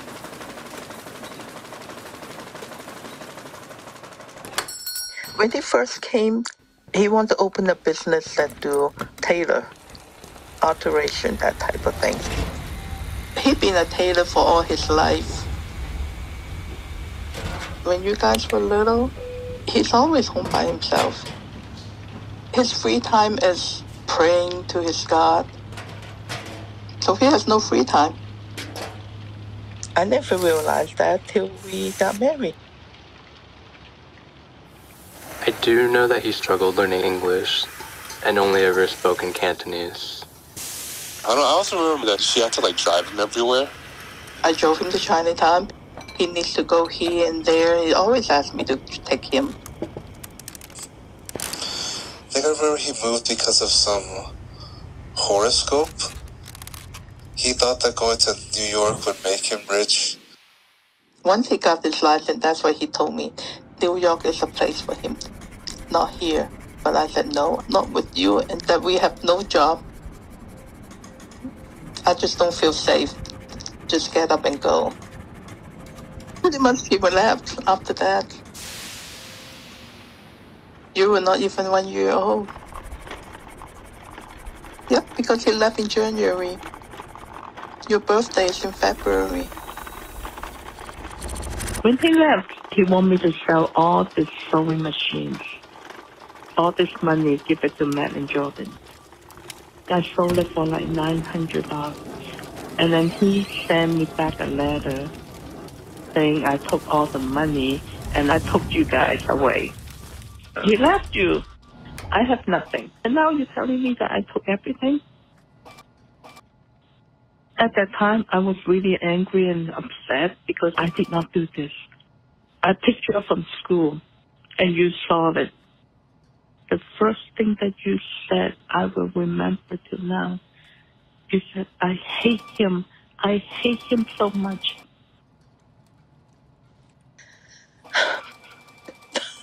I'm so sorry because I cannot remember anything good about him.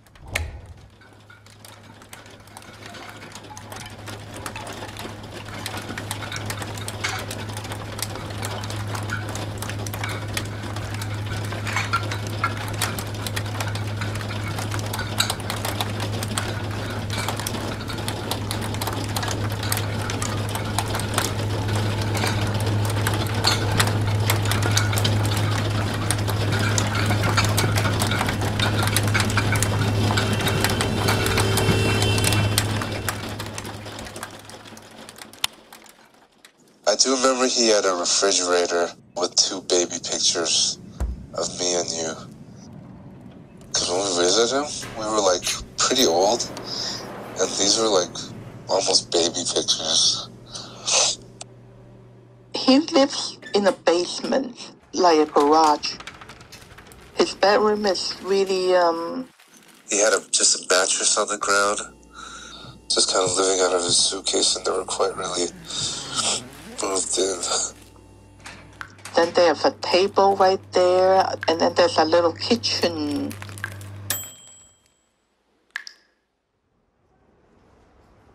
I remember Mom wanted to go sightseeing, but instead we just walked around his neighborhood. He lived in Queens.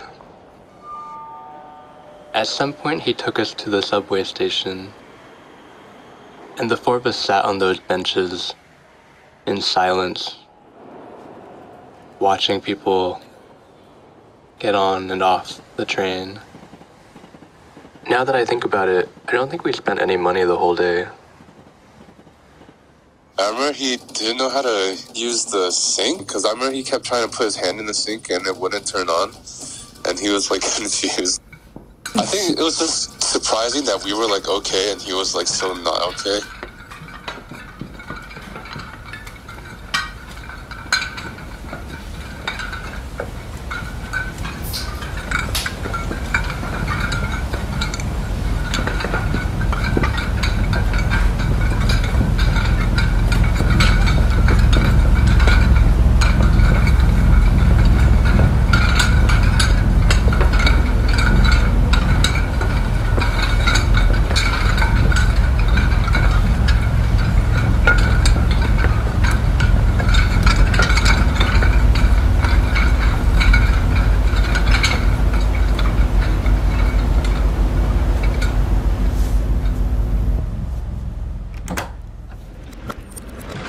As a kid, I had these romantic ideas that reuniting with him might bring some closure. I always want you guys to have a little closer to him, but I feel like he doesn't really have that much feeling for you guys. Or he's not like a person that want to feel close to other person. Sometimes I feel like it's alright. Because the stuff that he wants and the stuff that I want, I think maybe is totally different.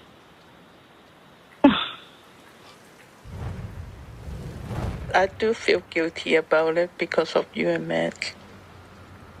And I don't know if it's my fault. He would have a better life when he stayed with us. And I mean, if we together, I would have stayed with him to all the way. I would take care of him even now. Do you think you would have been happy? I think I would be happy. And I think I stick with it. So I think I would be happy too.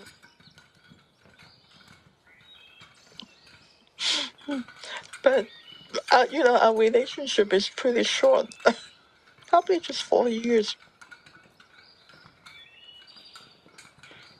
Yeah, but think about it, it's just like a dream.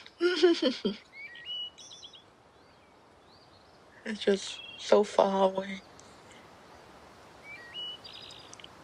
And I think I'm okay, Jordan. Don't worry about your mom. Because I think I'm like, think I'm happier when I'm by myself. I'm free.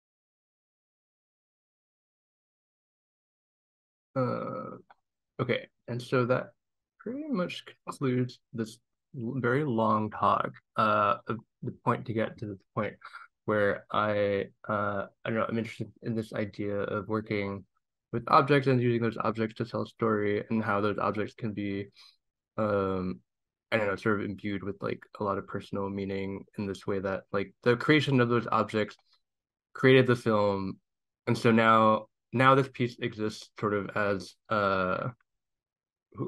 um sorry, hold on. Now the piece sort of exists in like two sort of shapes now, which I like find interesting as like that's my own interest as like an artist, where um wanting to create this work in this specific workflow that's really kind of laborious, but it sort of the end result of this sort of process, right, is like an animated film of some kind, with sort of like a narrative that's sort of semi-experimental or experimental in some way, and but also ending with the objects that were used to create the film, and those sort of being things that potentially could exist on their own, separate from the film, but together they kind of all form this like third thing. Because obviously like the film itself is like highly manipulated, and it's all very given, like the information is given to you at very specific moments of when I'm wanting you to have them. And you're sort of able to look at things for a very specific amount of time. And then, but if it's in sort of a gallery, if you're able to look at the quilt and the tile piece, you can kind of look at them for as long as you want. And like I've given just so much extraneous information of like what is embedded within those things. But I mean, even if I didn't say any of that, like I think there's still like kind of an interesting amount of information that could be garnered from looking at these objects separately. And um, but at some point there is sort of like a wall that you hit when you look at them, and of understanding what's going on. And then you kind of have the film that acts as sort of like a legend and an additional information that can have decipher what's happening within those pieces. And so together they kind of are meant to be together in some ways, but they also are interestingly sort of separate. Anyways, yeah, I think that's the end of my talk. Oh my God, it took almost 2 hours, but thank you all for being here. And thank you so much, Lily, for having me. Thank you so much, Jordan. This was really incredible and thorough, and I love process, and it was really special to get that kind of in-depth look at your work. I'm trying to figure out how I make myself or whoever is talking, how they become like the main image here. I don't know. I'm just do you see me as the full image or like the little thing at the top? For to see you, or Yeah. I see everyone in the room. Oh, you do? Okay, it's just my setting here. I think if you go like the top right, there's like the view button in the thing. Okay, well, this works. Okay. Yeah, no, it was truly special to just get that kind of insight into your process, and also into someone who works in a way that is like refreshingly the reverse of just like having the idea and then executing it in this pretty systematic way. It really was, like you said, the subject of your talk, of finding the film through these processes. And it seemed like a lot of them were kind of like, or the way you framed them at first were like they were practical in a way of like, well, I'm trying to make a quilt, but I have this like residency opportunity to do tiles, so why not do that? And then like well, I can't do screen print, or I can't do these other processes, so I'll do cyanotype and all these kind of things that end up really informing the film in a lot of really potent ways, though. And I'm just kind of wondering about like those kind of constraints, or that kind of slow build to these really resonant material choices that pair with your content super well. But I feel like the way they were all explained were kind of like, this just happened, so I work with it or whatever. But I don't know. I'm kind of curious your take on that, and if all your projects kind of start with this sort of formal exploration where you're trying new things and kind of pairing them together. I feel like you were like, well, I want to do it about my parents' divorce and about these like portraits of my parents in a certain way. But then after that, it felt like it went in this like serious formal direction. I'm just curious that initial pairing of like quilt and parental portrait, and but then like, I don't know, at the end also like the writing wasn't talked about, but that's also a huge part of the piece. So I'm kind of curious about that trajectory of how if you're always thinking through the formal part and constructing like the language that goes with it later, or kind of what that journey is. Yeah, totally. I mean, I don't have a terribly like good answer to that. Like a lot of it really is just sort of like realistically what kind of makes sense in the moment. And I mean, it's so like cornball, but it's just like trusting my gut with it. Like, I mean, like, oh, I like wanted to do this thing, and so it took like kind of a long walk to get to doing that thing, and then just kind of trusting that it will work in the end. But if it doesn't work, then I need to figure out something else, kind of thing. But like, I think, but I mean, it kind of, yeah, it's interesting to kind of hear it phrased that way. But yeah, I mean, it's very true. Like, I think. I mean, I think I'm also really interested in the idea of like having limitations on things, just because like I myself like can get so easily paralysis of stuff, and so having like a specific way forward is really important, and or having like a concrete way forward is important. So even just like I guess in some ways like the act of making the object or working on the object is almost like the board of the film or something. It was like that's like an important part of the film at the very end, even though it's like not maybe super apparent unless I actually tell you, but like but like I feel like after this talk and then hearing that question, like, oh yeah, like that's actually like I feel like it's actually just this really weird like roller coaster of like a path to get to the end of it, where like it's really unpredictable and really like in that way like it feels like really risky. Or like, oh, there's such a good chance that it might not work. And I like just kind of can't like think about that. Otherwise, otherwise like the project dies or something. And I feel like some, especially with this project, maybe specifically like, I mean, the whole idea of wanting to make a quilt, just like I just like wanted to learn how to do that. Like that just seemed like a really interesting skill set to know how to do, and like I feel like if at the end of it like it didn't work, like I'd be really happy that I made a quilt. And so like in some ways like that's like part of what's informing things too, where like there it's almost like a two like if it failed, like it'll still have been like worth the journey in some ways, I guess. Um, but yeah, and I think like the question about the dialogue and pairing that with the imagery, that's also like just such a that also feels really reckless. Like I like with the earlier film, like I didn't really talk too much about this, but like the Mom's Clothes film, like the structure for how that film came together was I basically spent like a semester just animating and having footage, and so I by the end of that semester I had like a library of footage, and then I was sort of just kicking the can down the road of like what the film would be. And then I eventually like throughout that semester I had been like kind of annoyed with like a romantic situation, or like a like some sort of like personal situation like that. So I was like just thinking about that a lot and making little notes in like a text edit, kind of similarly to the first project I was talking about.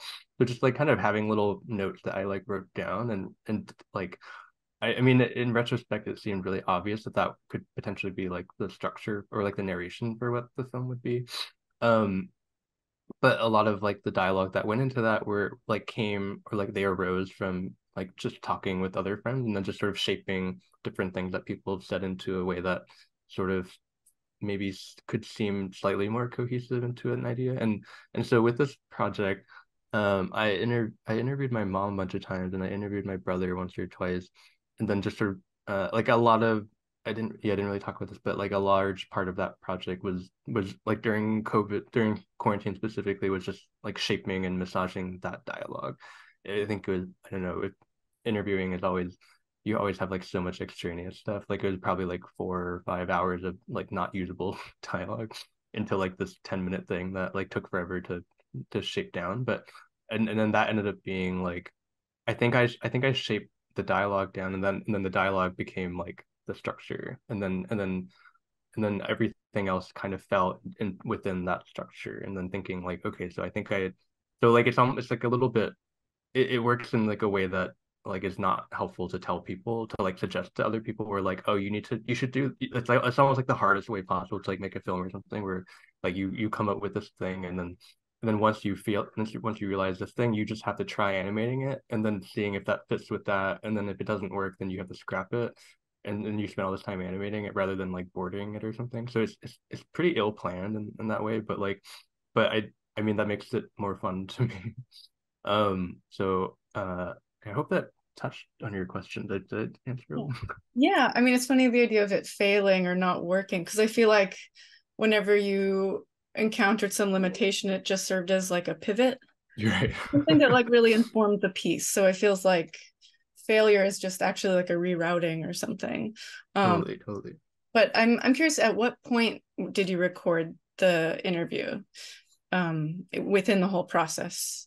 I think so. Before I even got this tile residency, before I did any of that, I did interview my mom and my brother once for like a school assignment for something that I thought would just be like, I don't know, like a final project for something, and nothing more than that. And then like yeah, I didn't really talk about that, but that ended up becoming this project, where I was like, oh, like this, I think there's a lot of meat here, and I feel like equipped to reapproach this like idea again. Where and so I have like a pretty early, like probably the most poignant interview stuff is from that time. This like initial interview with my mom and brother, where that was like, I don't know, like at least like a year before anything actually happened. It was still at the time with just like sewing those little squares that kind of didn't really go anywhere. But and so like just having like that was almost like the very start of like a structure for the work. And so after that, it became sort of like the doing the work of like filling in blanks, of what I thought would be helpful to have. And like, I mean, one of the very last things I think of the film, one of the last kind of major discoveries of it were including like the rooms at the very beginning of the film, or like having that be the kind of chapterizing of the thing, where having my mom really vaguely describe the rooms. Like if you kind of listen to her without an image, like it's like nothing. Like they're so vague, and it's like, oh, there's a table and there's like a chair, or that's like kind of as descriptive as she is. But like I think paired with like actually seeing like a mock-up of the room was sort of like unlocking this major aspect of the film that I didn't realize. And so that was like kind of an accident too. So, but I think maybe one of the most important elements of the film. But yeah, it seemed just, it keeps feeling like a lot like a series of happy accidents that like maybe I'm like prepared for or something. But yeah.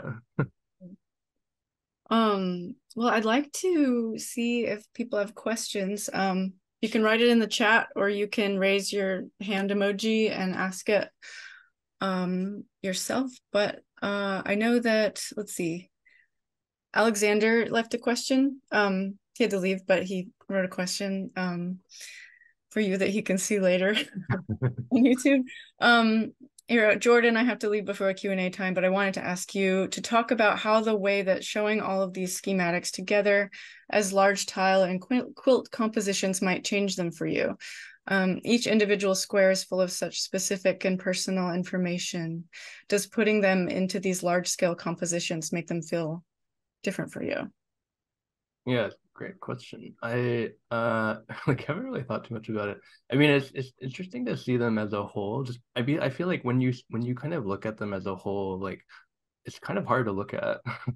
Like I feel like it's hard. You get sort of like a really kind of strange like overview of the whole thing, which I think is interesting. But I think like I like when I look at it, I feel pretty overwhelmed. Like even looking at um especially looking at the vector images of them together next to each other. I'm just trying to look for that slide right now, but like that is such an, I don't know, such an overwhelming like image to me to look at that I feel like I lose sight of it really easily in that way. So yeah, looking at this image, it just feels like really unhinged to me. But I mean, I think I don't know. Yeah, I mean, I feel like it is sort of meant to be looked at like a it's like such a not interesting thing to say, but like looking at images online like isn't super helpful maybe, especially when you get the broader picture of the whole thing. I mean, I think like yeah, I feel like I don't have a very smart answer for that really good question, but I think like yeah, because I feel like if looking at it in like a more overview of the whole thing together, especially in color, like it almost becomes more about the color or something. I mean, it all kind of doesn't matter too much to me, but I think both are interesting, um, but yeah, because yeah, I don't have a great answer for that. Well, I guess it's interesting to me thinking about them because you kind of ended talking about installing them as their own pieces on the wall in relation to the film version of it that has all the kind of contextual information that people can kind of glean more about what the things being said mean and what the images mean by what's being said. And then when they're in the gallery, they are kind of like a map without a legend or a legend without a map or something. But in this context of like, say, a comic symposium, thinking about how they are on their own as something that someone can navigate or like maybe reads as a grid or is like trying to decipher on their own terms as maybe an abstract comic or some other thing. Like I'm just kind of curious if you feel like they can exist like that, because I feel like you've only shown them, or as far as I know, only shown them with the video in the same space where you can access that info. But do you feel like they're artifacts of the film, or do you feel like they really can, are you interested in kind of the open-endedness of them operating on their own without the information in the film? I quite like the open-endedness of it. I think like it's sort of it kind of poses like a funny situation where people need to know what to ask if those objects are in the room alone. Like it doesn't happen that often. Like it's been like I think I've had them up. There's been certain situations where they've been up maybe temporarily or something without the film or maybe without having someone seen the entirety of it or something, and people don't people tend to not ask like very specific questions, or they'll ask a question that needs like a 10-minute explanation, or like it's like never really like I don't know. I feel like there's never like been it's always been hard to find like a sweet spot of like what like an ideal question would be for like to ask about the piece. But I mean I like it being abstracted quite a lot. Like I like that, like if you were to look at like the tile thing, for example, like it's so like it takes you have to really kind of put in the work to like find what sense of like what sequentialness could be like garnered from that, I guess. And I find that really interesting. Like I do wonder if, like myself as like a audience member, if I saw a piece like that in a space, if I would spend that much time to figure it out, or if I would like give up or something. I feel like I would maybe be more of that, but like I like the idea that I think maybe at least as like a concept, I really like the idea that someone could like look at it for a long time and still it would take some time to figure out. And at least like if you were to only look at it for a little bit versus if you were to look at it for a long time, like both are still kind of enjoyable experiences. And if you like at the end of the day, like that's maybe what I care about the most. Like, is it interesting? Like, is as a separate thing, is it interesting? Like, because I didn't really know if it would be, or like, I don't know. Yeah. Yes. I think my answer is yes. Yeah. But it's also interesting in terms of like, I think you said like juicy image, adding some like juicy imagery at some point. Like they do some things that are more like pop culture things or specific things people like recognize, and then what feels like diagrammatic kind of blueprint things, and trying to glean like how much is personal, and how much is like your personal story, or how much someone can access if it feels like it's a symbol that only you understand versus something that they can kind of put together and decipher. And then there's just also like the kind of aura and feeling of this tile floor and a quilt, and I just really love those, like those being installed in the same space but having these totally kind of polar qualities of like this hard cold tile for your feet, and then this like the warmth and like flexibility of this quilt, and just the different histories of both.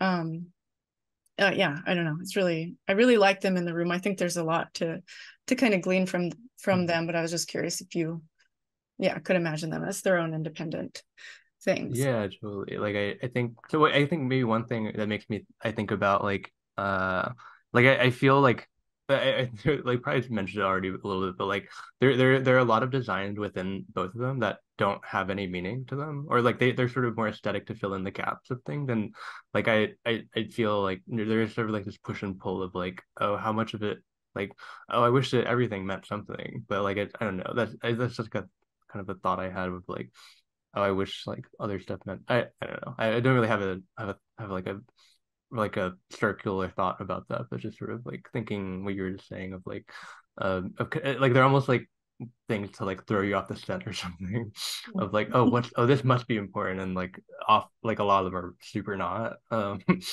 But I like how it's all kind of equalized on the same plane, though. It's all like the same line weight, the same plane. You can't really access what's like a deeply personal nugget and what is like Mr. Burns, which also could be a deeply personal nugget, you know, and what is like right. design, like illustrator design work. But I like that it's all kind of, on the same Totally. plane here. There's a few comments in the chat. I think let's see. Ray Chang, who was in your presentation briefly, had to leave but wrote, thanks for the wonderfully in-depth look into your process and mind. I really enjoyed the bits of how you work and how something like hanging your quilt pieces on the hangers on the lamp also produce an interesting sculptural quality. M.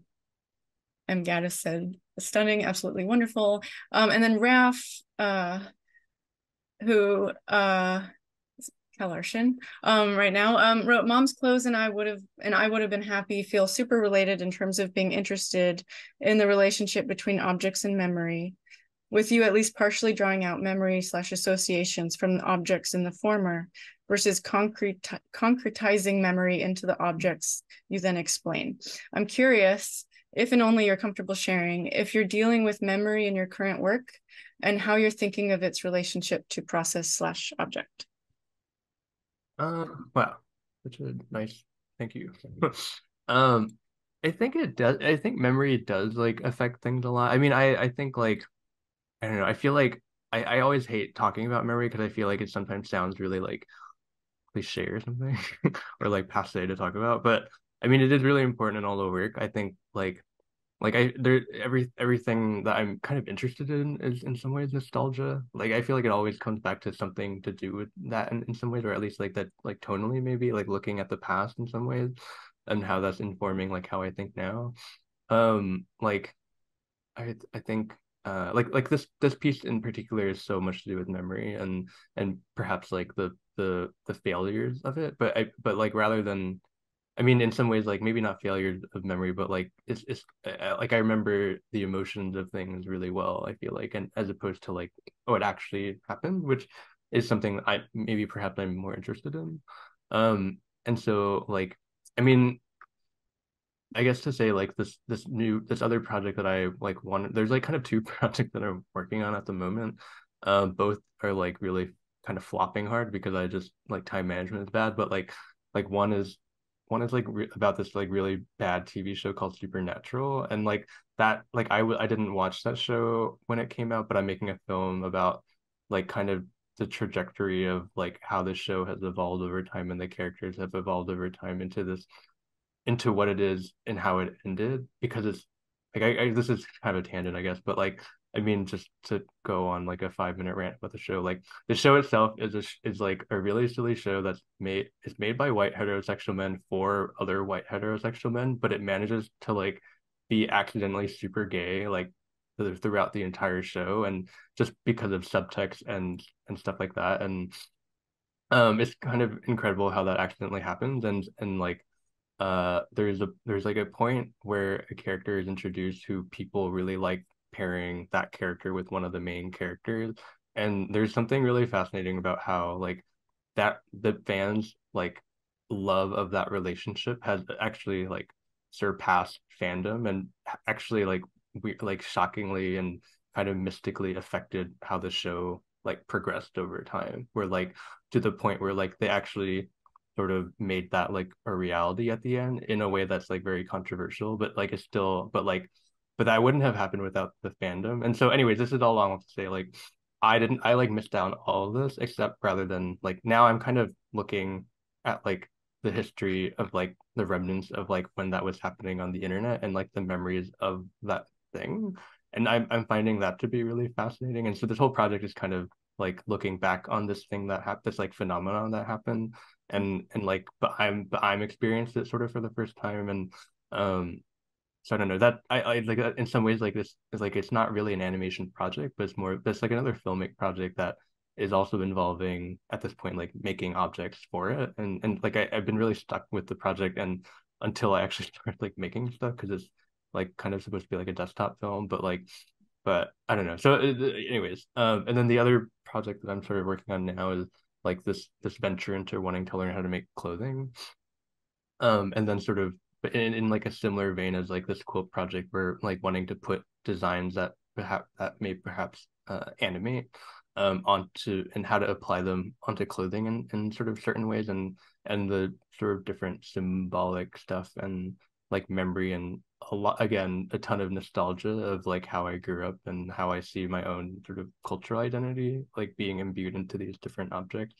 and sort of following that trajectory of where I am now and like that um I know yeah like the proximity of like how that affected like being Chinese American and like living in the US and looking back on like how I was navigating that. And so it's all like really there. It sort of shows up in like odd ways sometimes, but like I think like it as much as like to my chagrin, like everything is kind of about memory and like nostalgia because it's always looking backwards in kind of an odd way. But it was a very long walk to the question, but um yeah. Yeah, that's a great answer. And I don't think you really feel it's much to your chagrin that everything's about memory. I know. I was like at the end of the day, I was just like full of feelings, I guess. And I was like, oh, like it's like a like I would love to have some figure out some kind of like class or like a structure that like follows this path. Because I feel like, I mean, at the end of the day, like when I'm thinking about the other film that I was talking about before, where like the artist is sort of like telling you what objects mean and then watching like the thing play out once you know what those objects are. Like by the end of the film, like some of those objects show up in real life because it's like a live action film, and like when you actually see them show up in the film, like I like get emotional like seeing them, and like that feels so magical to me. Where like if you can look at some like such a not interesting like for all intents and purposes like not interesting object, but like it's been attached to something really meaningful that suddenly it's like really it's suddenly it's magic, which is like such a cool cinematic thing that can happen. So I don't know. I mean, the whole concept of this whole thing is like having an interest in wanting people to just like be like emotional with objects. Mhm. But yeah. Well, I think it works. I think also like thinking of that film, or how you describe that film. I haven't seen it, but I would really like to. But just of your parents being like one of your parents being a quilt, one of your parents being a Oh floor. yeah. These like domestic objects also that then like have this kind of different change resonance and vibrancy to the person who's seen the film, and then they have this different connection to even just materially those things in the room. Hmm. Are there other artists that you're looking at that are working with materials this way or that kind of work in the same direction of process? Yeah, there's sort of two people that I feel like are working in a way that is like if not maybe directly, but at least like sort of like vaguely in a way where I'm like thinking about that I think is really interesting. I only have slides for one of them, but I like didn't really know how this fit, so I didn't talk about it before. But like there's one artist named Gordon Hall who is really cool. They teach at Vassar, which is not important to know, but they're like an academic writer, like sculptor, now also working with video and all around just like very smart person. Um there's this really interesting like article that they wrote like a few years back that talks about the name of this article is kind of what inspired like the name of this talk that I was very like not super descriptive, but just object lessons and thinking gender variance through minimalist sculpture. And so I think this article is really worth looking at at a certain point. It's not super long, but I was just going to read like a couple of sentences from like the start of it. Like, what lessons can we learn from objects? Art objects can tell us many things about their origins, their intended and received meanings, their makers. But what can objects teach us about how to see other objects or bodies in realms far removed from the museum, gallery, or studio? Is it possible to learn from objects how to see bodies differently? Can they teach us to see gender differently, to shift the ways we perceive non-normative genders? Um, so I feel like their work is very much about like these really intricate sort of sculptural like objects that are often furniture, but also not always furniture. But a lot of them are meant to be interacted with, or there's like a performance element to the different sculptures that sort of activate them. Like I feel like in some level there's like a interesting overlap where like the I'm like interested in like the creation of the objects, and then there's some sort of activation that needs to happen in order for it to be a moving image in some way. And so this is sort of doing it in like a really different way that's more like art world sculptural stuff and not so like much moving image based. But like each of these objects are like incredibly laborious. Like I don't like this is sort of this like very meticulously created like wooden I guess saddle bench, and there's sort of like thumbtacks attached to it with like spray enamel. I don't really know how it works or specifically what these are, but like they're all sort of made a lot of it. A lot of the sculptures that they make are pieces of furniture that look kind of interesting, and they're sort of meant to be inspected upon, and there are different ways to sort of like interact with them. Obviously there's not like a right way, but they're so bodily focused that like it really affects your body in a way that is something that's not really something I think about very much, but I think it's really interesting that like I never really think about my body, um but it's sort of in this way that shaping almost like shaping you into like these different positions that like could replicate other things that you might be doing that I find like really fascinating. And there's also like an attention to craft that I like a lot. But in that way, like I find that there's like a performative element to it that's really important to the work. That I think like there's like an activation and this like intense devotion to craft that both of these things I respond a lot to. um, but that I feel like that's the really interesting artist. I'm realizing I didn't share my screen when I was like talking about that, but It worked without it. okay, sorry. Like yeah, like, whoops, I really blanked out on doing that. But is it sharing now? Yeah. Oh, okay, sorry. But yeah, this is the bench I was talking about where there's a bench, there's like the sort of thumbtacks on it, and then there's a person sitting on it in a very sort of specific way that doesn't look very comfortable. Here's sort of like another bench that where sort of the different orientations of how you might interact with it are important. And so in that way, like I like the work, I didn't really make this connection until kind of recently, where like I feel like their work um it kind of requires inspection and to be spending time with it in a way to like quote understand like how it works or like how do you interact with it, and it kind of requires you to like it requires you like to interact with it in order to like understand anything about it that I think the sort of like a lot like a bigger goal is to have to get closer to like a I don't know gender expansion and like queerness that I find really intriguing and fascinating.